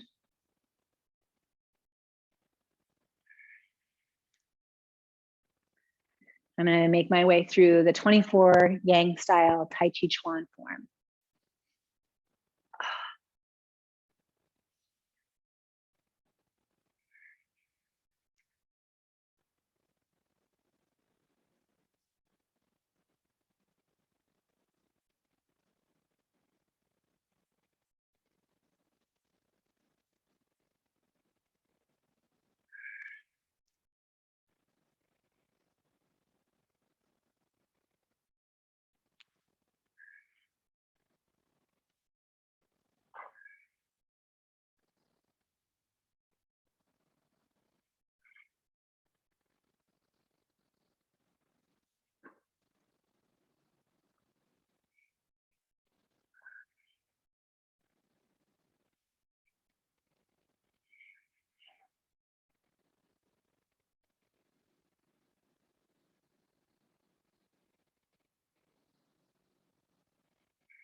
Awakened and opened every meridian in my body, and I'm just feeling that settle and taking that pause. I'm going to move into a Kung Fu form, the Shaolin Long form.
Okay. I feel like I've been in a whole nother place. So I will say that I definitely feel different than before I demonstrated. Yes, I love martial arts. I love life. I love being human. It is such a gift. I want to say, like, wake up, let's do this together because it feels awesome. I feel calm. I feel so relaxed. I feel completely at ease. I feel zero care of anything. Whatever you want, sure, like fine. Like I wanted to say I feel so cool, like just chill. At the same time, I feel so ready. I feel invigorated. I feel alive. I feel excited. Like what else is this day gonna offer? I'm ready for it. Like, what do you guys want to do? Let's do it. Like, I feel that as well. And I'm saying it because Tai Chi goes beyond the limitations of the mind and allows for the unexpected to be expressed. We can have it all. There is no limit. We can have it all. You can be both invigorated and at ease. What? So iron and silk, balancing power and grace. Can I step into my power? I'm like, I hope you guys witnessed me stepping into my power just now because it felt powerful. And I wasn't like, oh, efforting. The power comes from my center. And if you're a student and you want to really learn the movement, watch the recording. Like for me, watch it over and over and over. First, bring your attention to my feet. What are my feet doing? You're going to notice that my feet are opening. I'm in my stance. I open the gate. I bring my foot through. I release, right? My feet are connected to earth. I am drawing up the nourishment like straws, like drawing up my legs, drawing that energy up. And then I'm blending it with the energy that I'm drawing down, that I'm connecting with the elements from the directions, the elements of nature. I'm connecting with the primitive expression of the tiger, of the crane, of the dragon, of the monkey, of the serpent, on and on. I'm connecting with all of that, but first it starts in my foundation. Reconnect with your roots.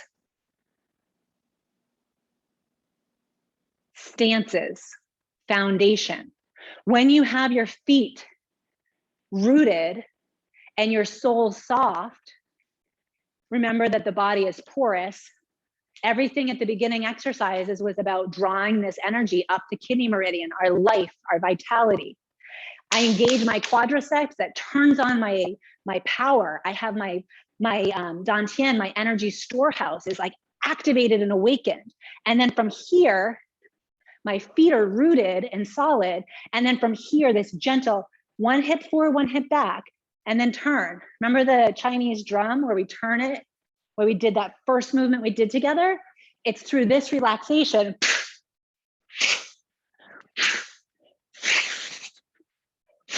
This is what's creating all of that.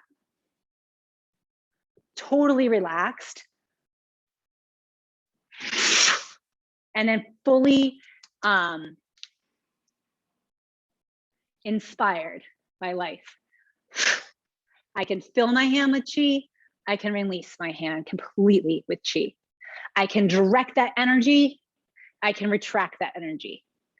And starting to realize the energy is being directed at me, energy is being drawn from me.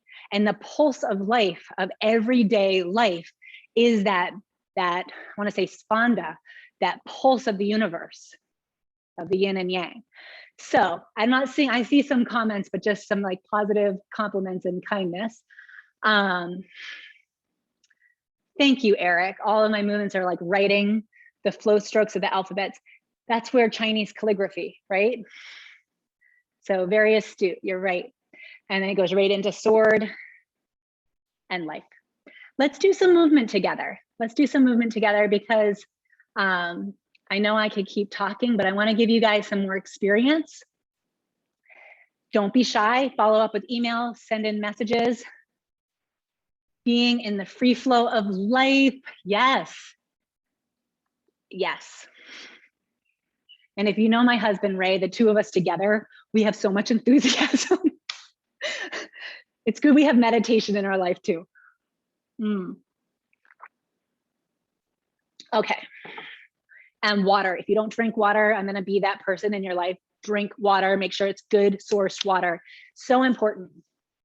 Okay, so let's do some Kung Fu. I want to teach you a short sequence that I did not demonstrate. And it's going to bring in a gentle balance. It's going to bring in some strength, and we're going to blend it together with some grace. Okay, so this is a beautiful practice.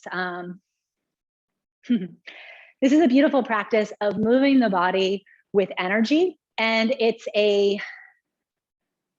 expression of Kung Fu. So let's do it together, and I'm actually going to turn my back. We'll start with a bow position, hinge at your waist. I'm gonna walk you through it nice and slow. The first movement you're gonna do is step your left foot out, look to the left in a low chamber position. Hands are in fists, your elbows are pointing behind. Turn your head and look to the left. Your energy is gonna move to the left. And then just step back, try that again, ready? And step and look. Okay, from here, shift your weight into your right leg, and as if your hand, the fist opens and you're gathering energy up to invite that knee up. And you're gonna, as you do that, invite the knee up and let this hand come into a tiger claw at your hip. And now step, toes point to the side, shift, bend that front knee, release the back heel, and then turn so your fist is looking at you. Okay, so elbows pointing down, other hand is in high chamber. Let's just try those three moves together. Ready? Step and look for 1, 2, 3. Awesome. Let's try that again. And it's always nice to learn it really methodically, and then we'll blend it together with that smooth grace. Ready? Step and look. 1, 2. Step 3. 4, you're going to bring your back knee all the way up in front. And this is called embracing the moon. It's like you're holding a big ball. Your hands are in fist, your toes pointing down. Woo. And let's just start back at the beginning. So we're in ready position. Ready, step out for 1, 2, 3, and embrace the moon. 4, and back. Notice your balance, and I want to say that because I feel you guys. Notice your balance. When you shift and bring the first leg up, you're pushing down through that supporting foot. The knee is bent. And imagine that silk thread is lifting you up. So it's like I'm holding your head up and then the earth is pressing you up. So you've got all this support. Let's try that. Ready? Step out for 1. Shift your weight, bring your foot under. 2. Step for 3. Embrace the moon for 4. I'm gonna give you guys another move. Ready? This foot that's high, step it back. Don't cross behind, just step it back. And ready? You're gonna turn towards your right foot. Keep turning, keep turning. Open the toes to the other wall. Release that back heel and let your hand come low. And it's okay if it's a little bit of a struggle. It's supposed to be. We're changing your mind. We're changing your body. All right, try it from the beginning. Ready? 1, 2, 3, 4. Embrace the moon. Step back. Turn towards the right leg. And this hand just goes for 4, or for 5, sorry. Now shake it out and relax. Watch it from the front. I'm not mirroring you, so just watch for a moment so you can get the vibe. Ready? It looks like this. 1, 2, 3, 4, 5. Good. I want to show it again because I feel some of you being like, wait, I didn't quite see it. So let's try that again. Just watch. 1, 2. Fingers are wide and curled. Comes into a fist. 4. Turn and block for 5. And then relax. Shake it out. Okay, now I'm going to show you guys, we're going to go a little bit more smooth and see if we can blend them together a little bit more. Okay, we're going to take it slow from the beginning. Come with your feet under you, your hands by your side. Step out. 1, 2, 3, 4, 5, and back. Now I'm gonna go, remember, slow is smooth, smooth is fast. So as I go a little bit more smooth, don't let yourself get pulled and feel the frenzy. Give yourself the gift of the breath to just slow it down and smile. Ready? 1, 2, 3, 4, 5. Back. 1, 2, 3, 4, 5, and back. Now see if you can do the whole thing. Feel free to laugh. Don't worry about being perfect. This is a practice. This is just for fun. See how it feels. Ready? The whole thing. Take it slow. Let it be smooth. And then feel the swiftness. Here we go.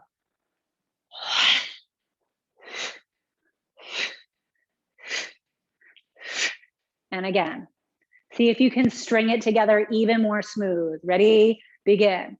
1, 2, 3, 4, 5, and back. I've given you guys a challenging one today. Do the best you can. Ready?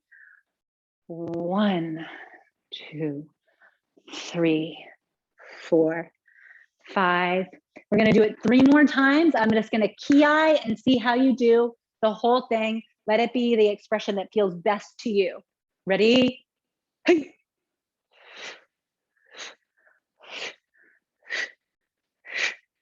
Hup. Hey. Hup. Last time. Hey.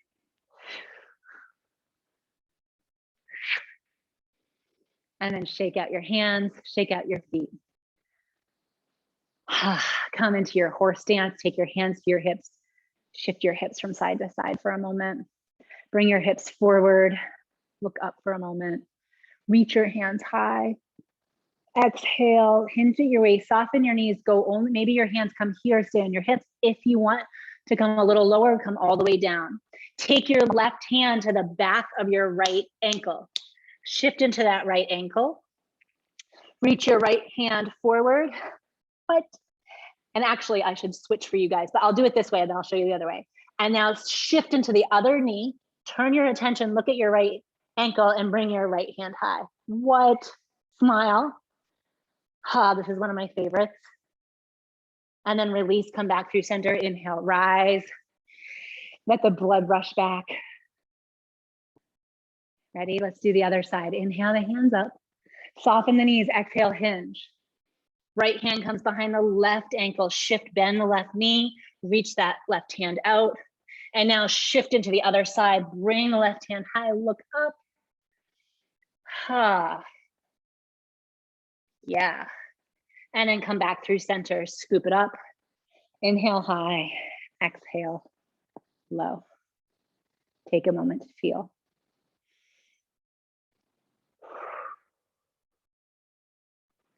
Let your hands slide down your knees, fingertips to the inside, sink your hips a little lower. Take a moment here and then shift all the way as if you're going to look over your left shoulder. If you have the space, bend a little lower, sink your hips, bring your ear all the way over, and then press your left hand into your left side, inside of your left leg. Inhale, come back through center, inhale, lengthen, and then sink to the other side. Press, turn and look, smile. Ha, and then inhale, bring it up. Exhale, open the palms and gather. Inhale, exhale, wash over and down.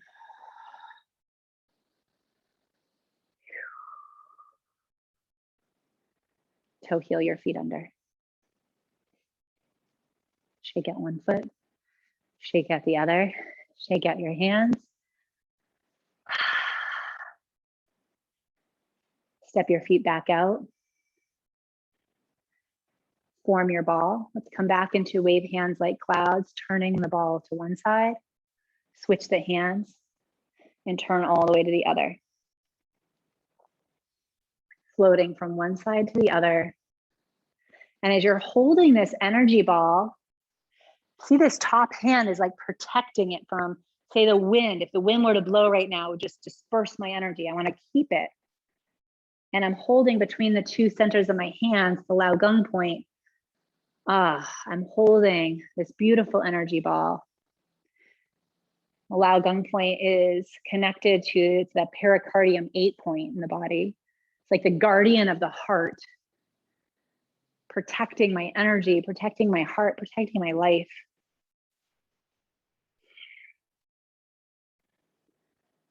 Switching from side to side. Close your eyes if you like. And as you sway from side to side, feel as if your breath is the wind blowing gently, like the weeping willow having the wind blow. Imagine your limbs are like the branches of the weeping willow, just swaying gently in the breeze.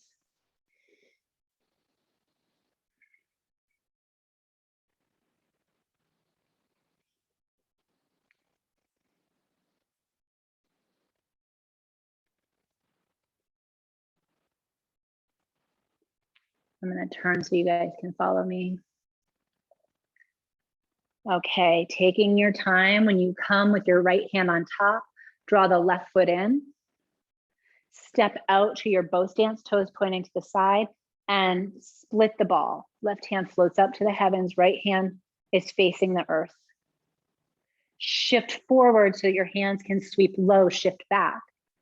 Right hand to left wrist, pressed, open the hips to the left.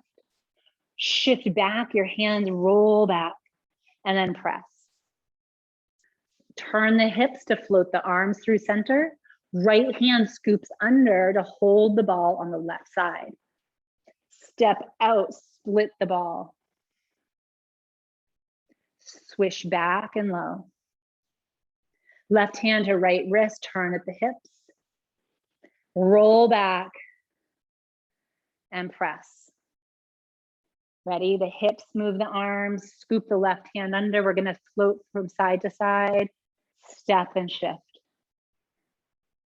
Split the ball, swish low. Right hand to left wrist. Roll back and press. Flow through center. Notice my feet.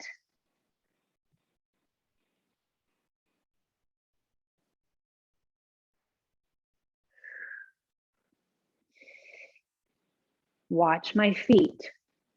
The arms look like they're doing everything, but the toes, the foot, the toes, the heel, the whole torso moves back, and then press, shift. Okay, here we go. I'm going to bring it a little bit more swift. Part the ball, swish low, hand to wrist, roll back, press. One more time each side. Split, swish, hand to wrist, roll back, press. One more time.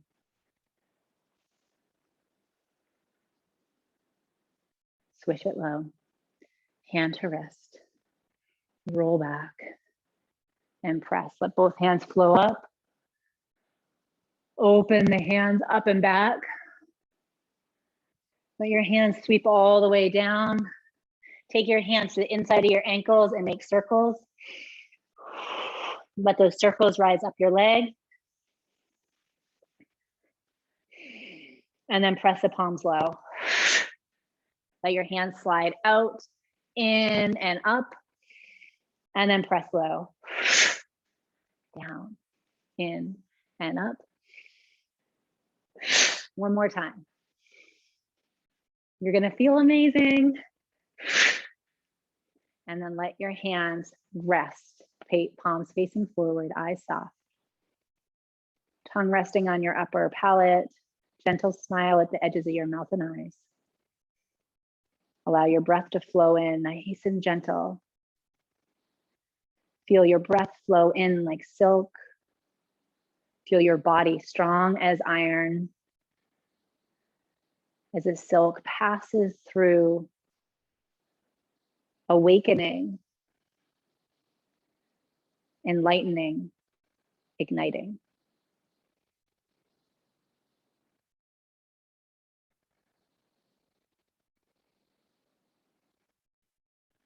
Take a deep breath in. Sigh it out. Step your feet under you. Inhale, the palms high. Exhale, the arms reach out and down. And take a deep breath. Inhale, arms back in space. Exhale, clap the hands. Get your hands nice and warm. And take your hands and wash up and over your face. Oh. Smooth out your forehead. And then let your arms flow back down. Take a deep breath. Inhale, arms out off the shoulders. Exhale, clap. Get it nice and warm. And let your hands pass over your face, over the head, to behind the neck. You're gonna interlace the fingers with tiger claws like this at the back of your neck and then pull down and away. Oh, it feels so good.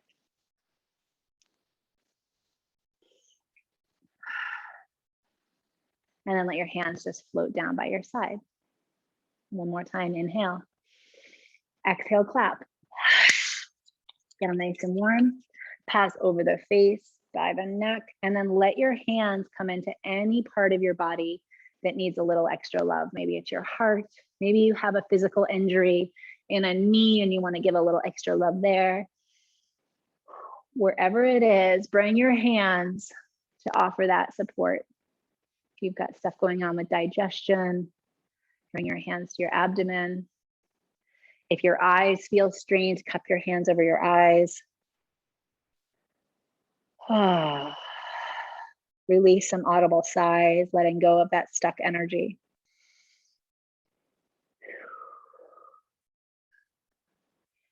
And then from here, we're going to gently tap, tap, tap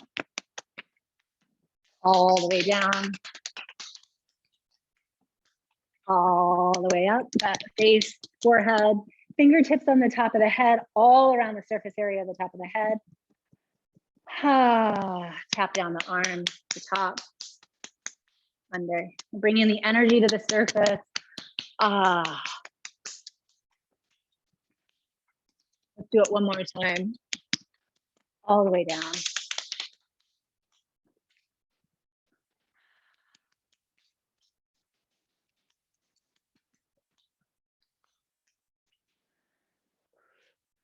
Take one hand and you're going to clap it on the back of the other. So you're going to inhale, exhale, 2 and 3. And then shake that off. And then as if you have powder all over you, you're just going to shake that off. Imagine you just got out of the flour factory where sawdust is all over you. You got to get it all off. It's in your hair. You got to get it out of your hair, your face, your shoulders, all the way down, in your back. Shake that out. Let your feet come apart. Shift back to your heels, and as you shift forward to your toes, let your hands float up. Exhale, let your hands flow back and down. Inhale, out and up. Exhale, back and down. Inhale. Exhale. Other direction. Inhale. Exhale. In and out. In and out. Take your left hand into that chicken beak, bring it to the base of your spine. Take your right hand facing the earth. You're going to just gently turn the hips and let the arm float as if it's skimming over the surface of water.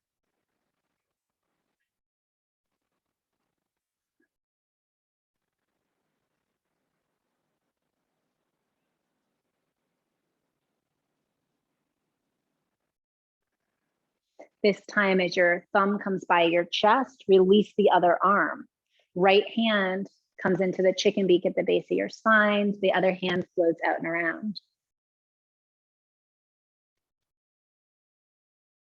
See if you can relax and try a little softer. Soften the elbow, the wrist, the shoulder. Everything is relaxed.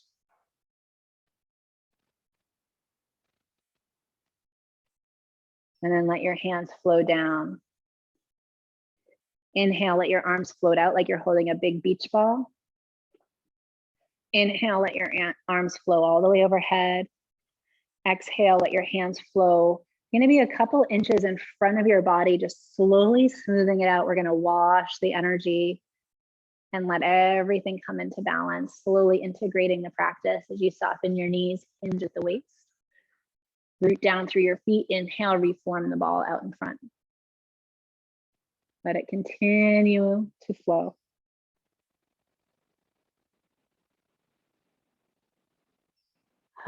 Your hands come by your waist. Let your hands open out to the sides of your hips and come back to the inside of your legs, slowly flowing down the insides. Root down, soften the knees. Inhale, flow back up to form your ball. And again, inhale above. Letting go of any rigidity with the breath. Let your breath release as your hands release. As your hands come to your waist, this time they go around to the lower back and down the back of the legs. And reform your ball slowly. We're going to reverse the direction. Nice and easy. Hinge at your waist, soften your knees, let your hands flow down. Palms face the front of the legs, slowly guide the energy up. At the crown of the head, turn the palms towards the sky and then reform the ball. Soften and hinge. To the inside of the legs. Out to the outside and up. Turn the palms, prop the heavens. Reform your ball and hinge. to the back of the legs, up the back, out and around, all the way up. Turn the palms, prop. And then as you reform your ball, pause here. Inhale, let your hands flow up in front of the forehead. Soften your gaze or close your eyes. Let your tongue rest on your upper palate behind your teeth. Unlock your knees. Feel the tautness as you feel rooted through your feet, elevated through the crown of the head, creating space for the breath, for that divine life force to flow in. And then slowly allow your hands to flow down in front of your heart space, your middle dantian.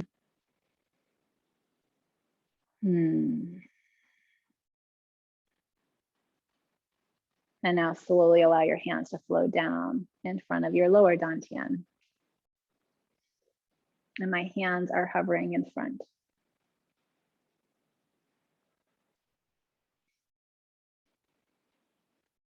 And then let you have this ball you're holding, this energy, just let it release to earth. Relax your fingertips. Soften your knees. Inhale, guide the energy up through your kidneys, your lower back. Reform your ball.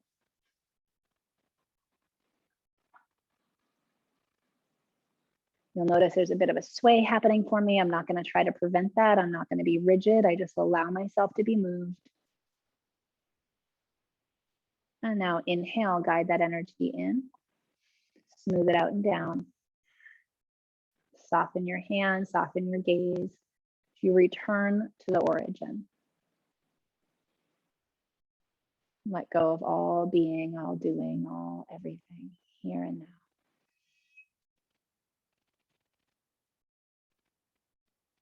Relax your glutes.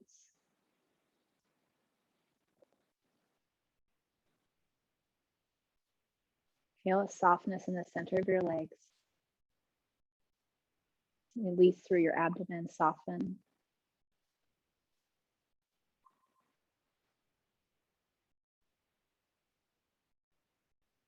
Let go of space and time.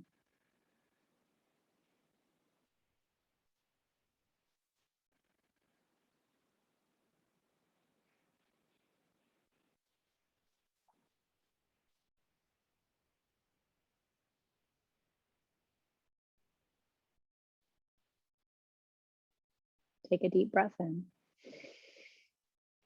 Sigh it out.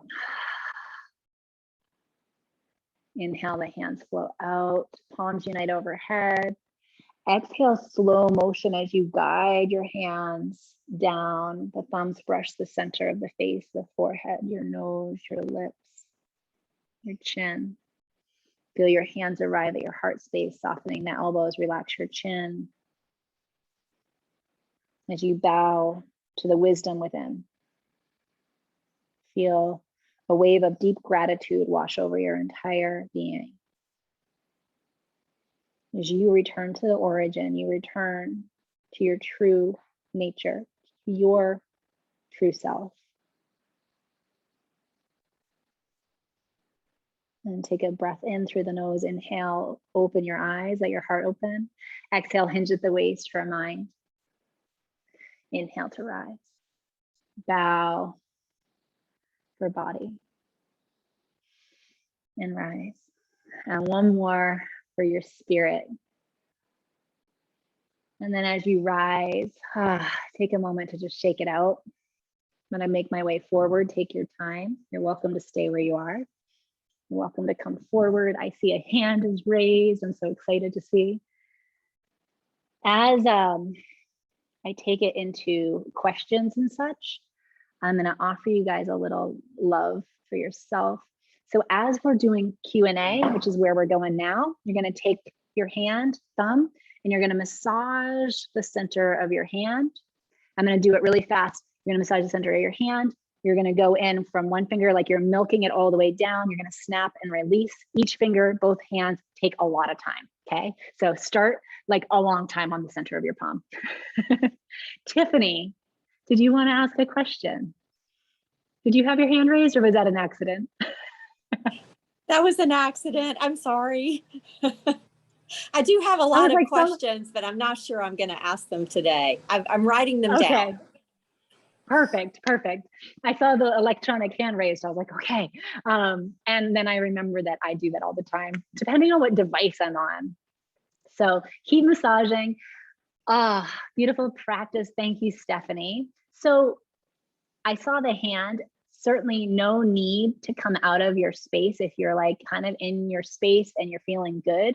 No need. But if there are any questions or comments, I want to make sure that I'm available to address them. And I'll keep talking until someone else chimes in. So totally cool. I wanted to speak of the zero doctrine just a bit more because we talk about iron and silk balancing power and grace. And I talked about that space, that zero doctrine being in neutral. That is your place of power. My things are dying. That's your place of power. And what I mean by that is that when you stand in correct relationship to yourself and you're in this place of zero doctrine, I think I'm going to take these out because I don't think they're telling me that they're dead. Not attached. I mean by that, if something happens or doesn't happen, you're good. And that is the most powerful place to be, because if your every action and if your life and your every action is looking for approval from someone else, from an external source, then you're certainly not living in that space of zero doctrine. You're certainly not living in your space of power. Does that make sense? Like sometimes these concepts, they roll off my tongue and they make total sense. And then other times I'm like, did that make sense?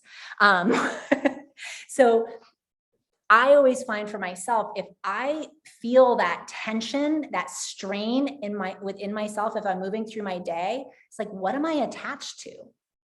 I'll share a little thing that it feels really vulnerable, but why not? Ray and I came to Costa Rica to get married and lead a training in yoga and shamanism. So some of you guys know this. That was in, what year was it? 2020, like what day is it? Anyway, it was 2 years ago. We came and the whole world changed. I knew the whole world would change when I married this man, but I had no idea to what extent. So bringing a little humor into a not so fun circumstance.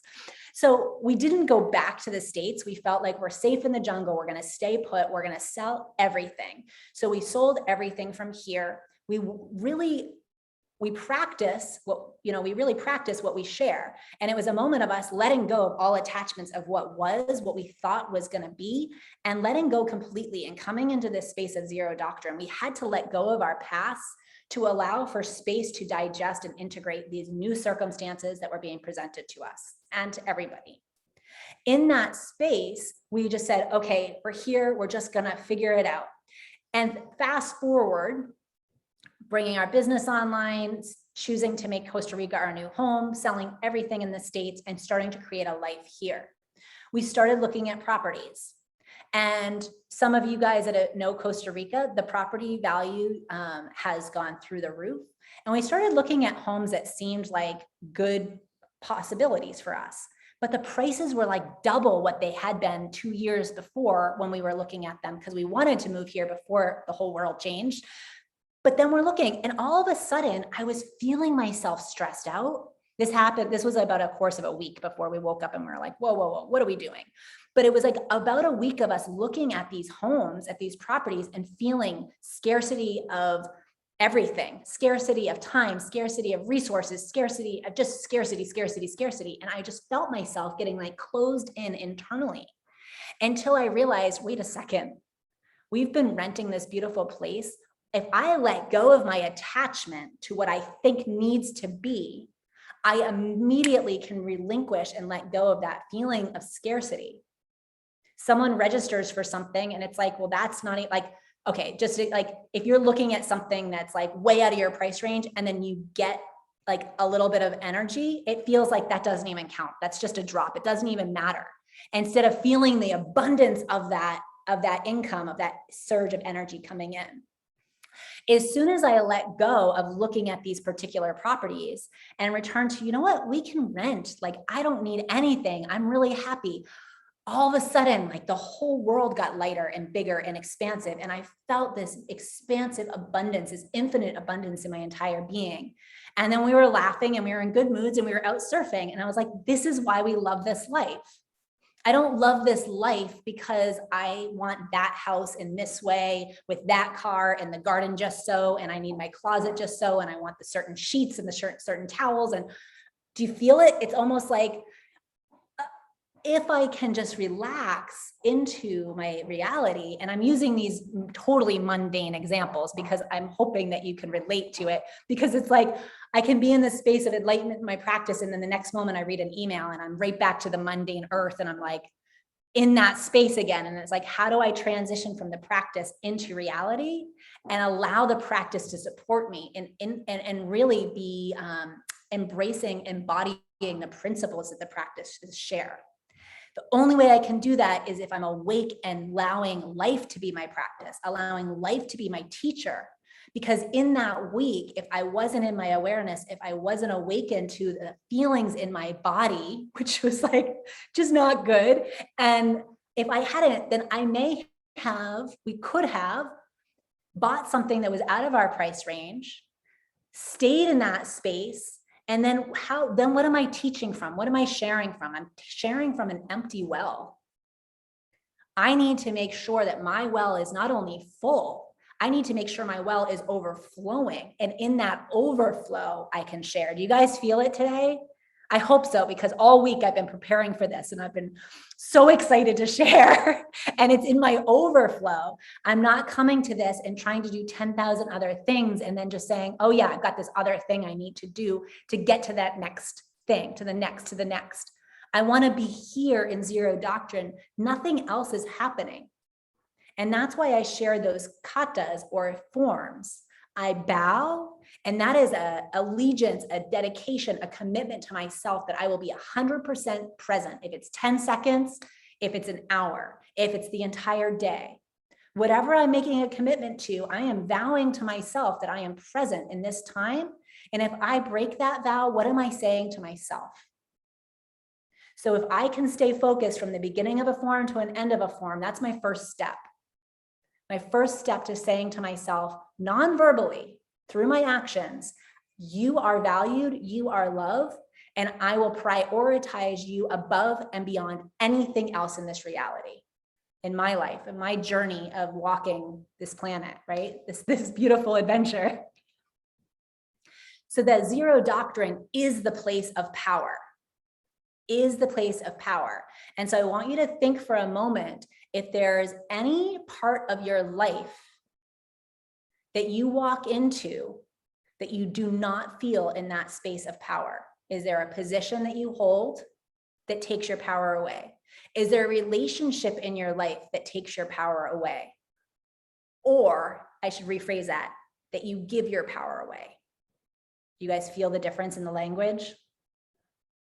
And I intentionally said takes your power away because like we're in it together, right?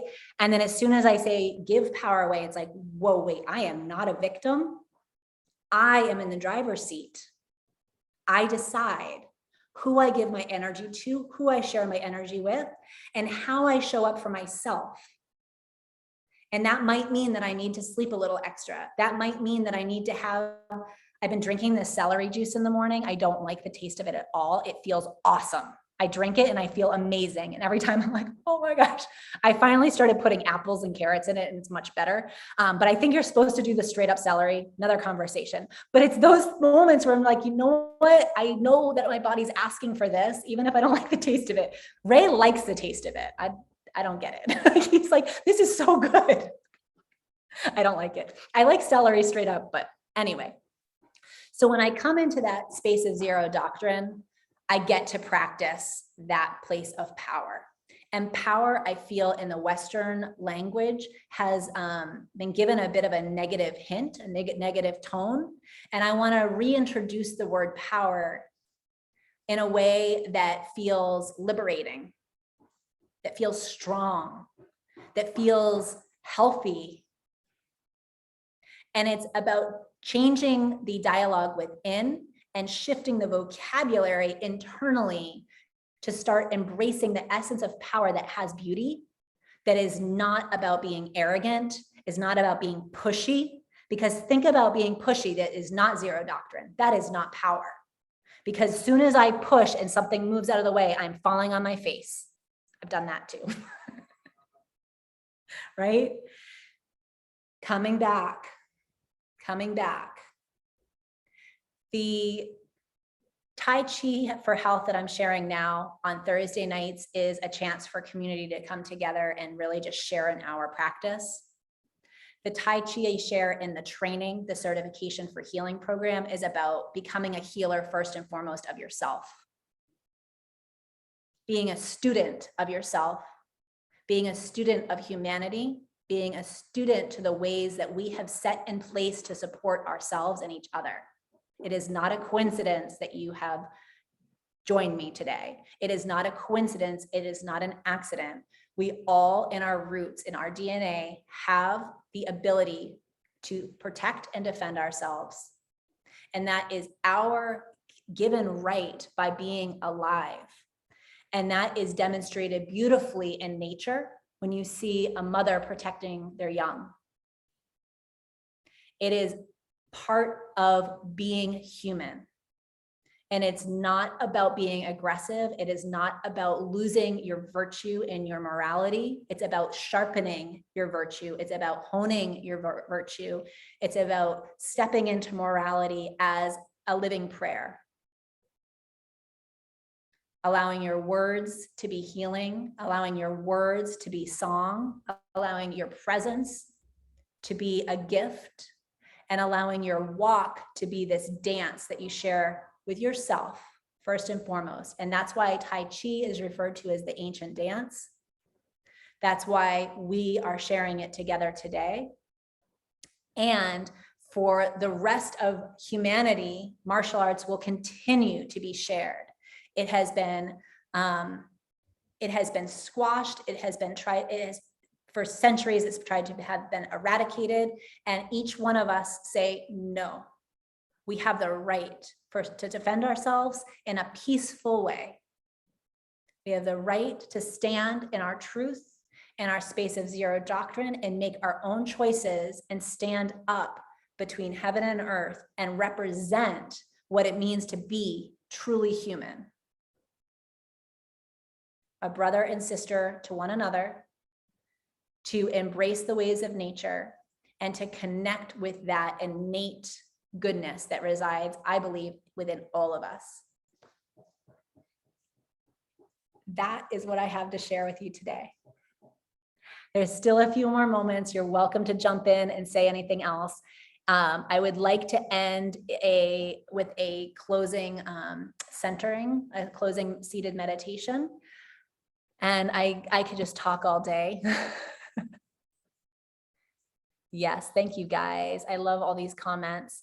And Amanda, thank you so much for sharing. For any of you that are interested to learn more about the deeper teachings that I'll be offering in the 9-month training, it's 1 weekend a month from I'm talking in Eastern time, from 9 to 11:30 on Saturday and Sunday, and 1 to 4 on Saturday and Sundays. So if that's something that you're interested in, Amanda will be sharing more in follow-up emails.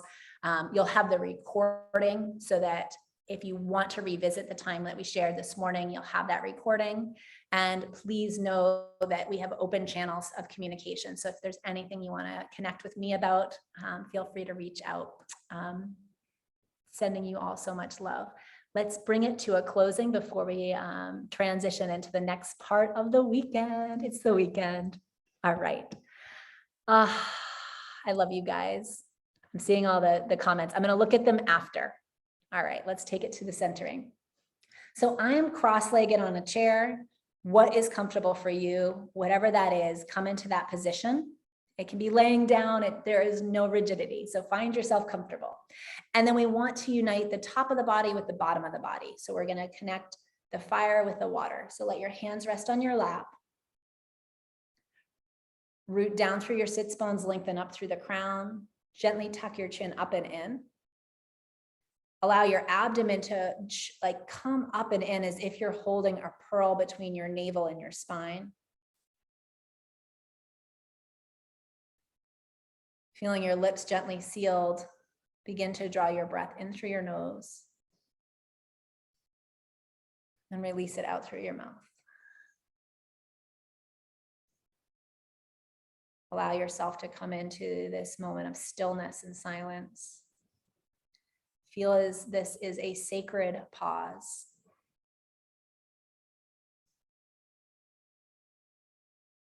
Feel yourself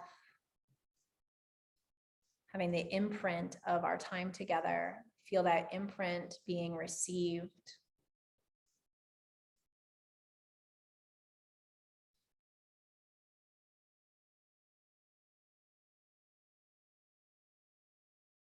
Allow your breath to become inaudible, slowing down the inhalation and allowing your exhalation to be even longer.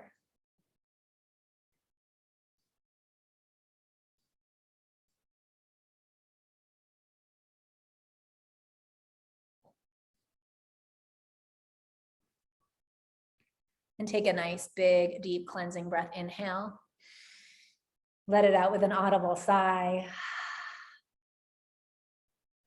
Inhale, your hands come to your heart space in the prayer pose. We call this the Shaolin salutation in the martial arts, or the bow position. Just give a gentle hinge to honor yourself. And then allow your thumbs to float up to your forehead as my inner light bows to yours. Thank you. Thank you so much for joining me for this practice of iron and silk, balancing power and grace. May you walk through the rest of your day with power and grace. I love you all. Enjoy. And I look forward to staying connected. Thank you, thank you, thank you. Enjoy the rest of your weekend. Bye.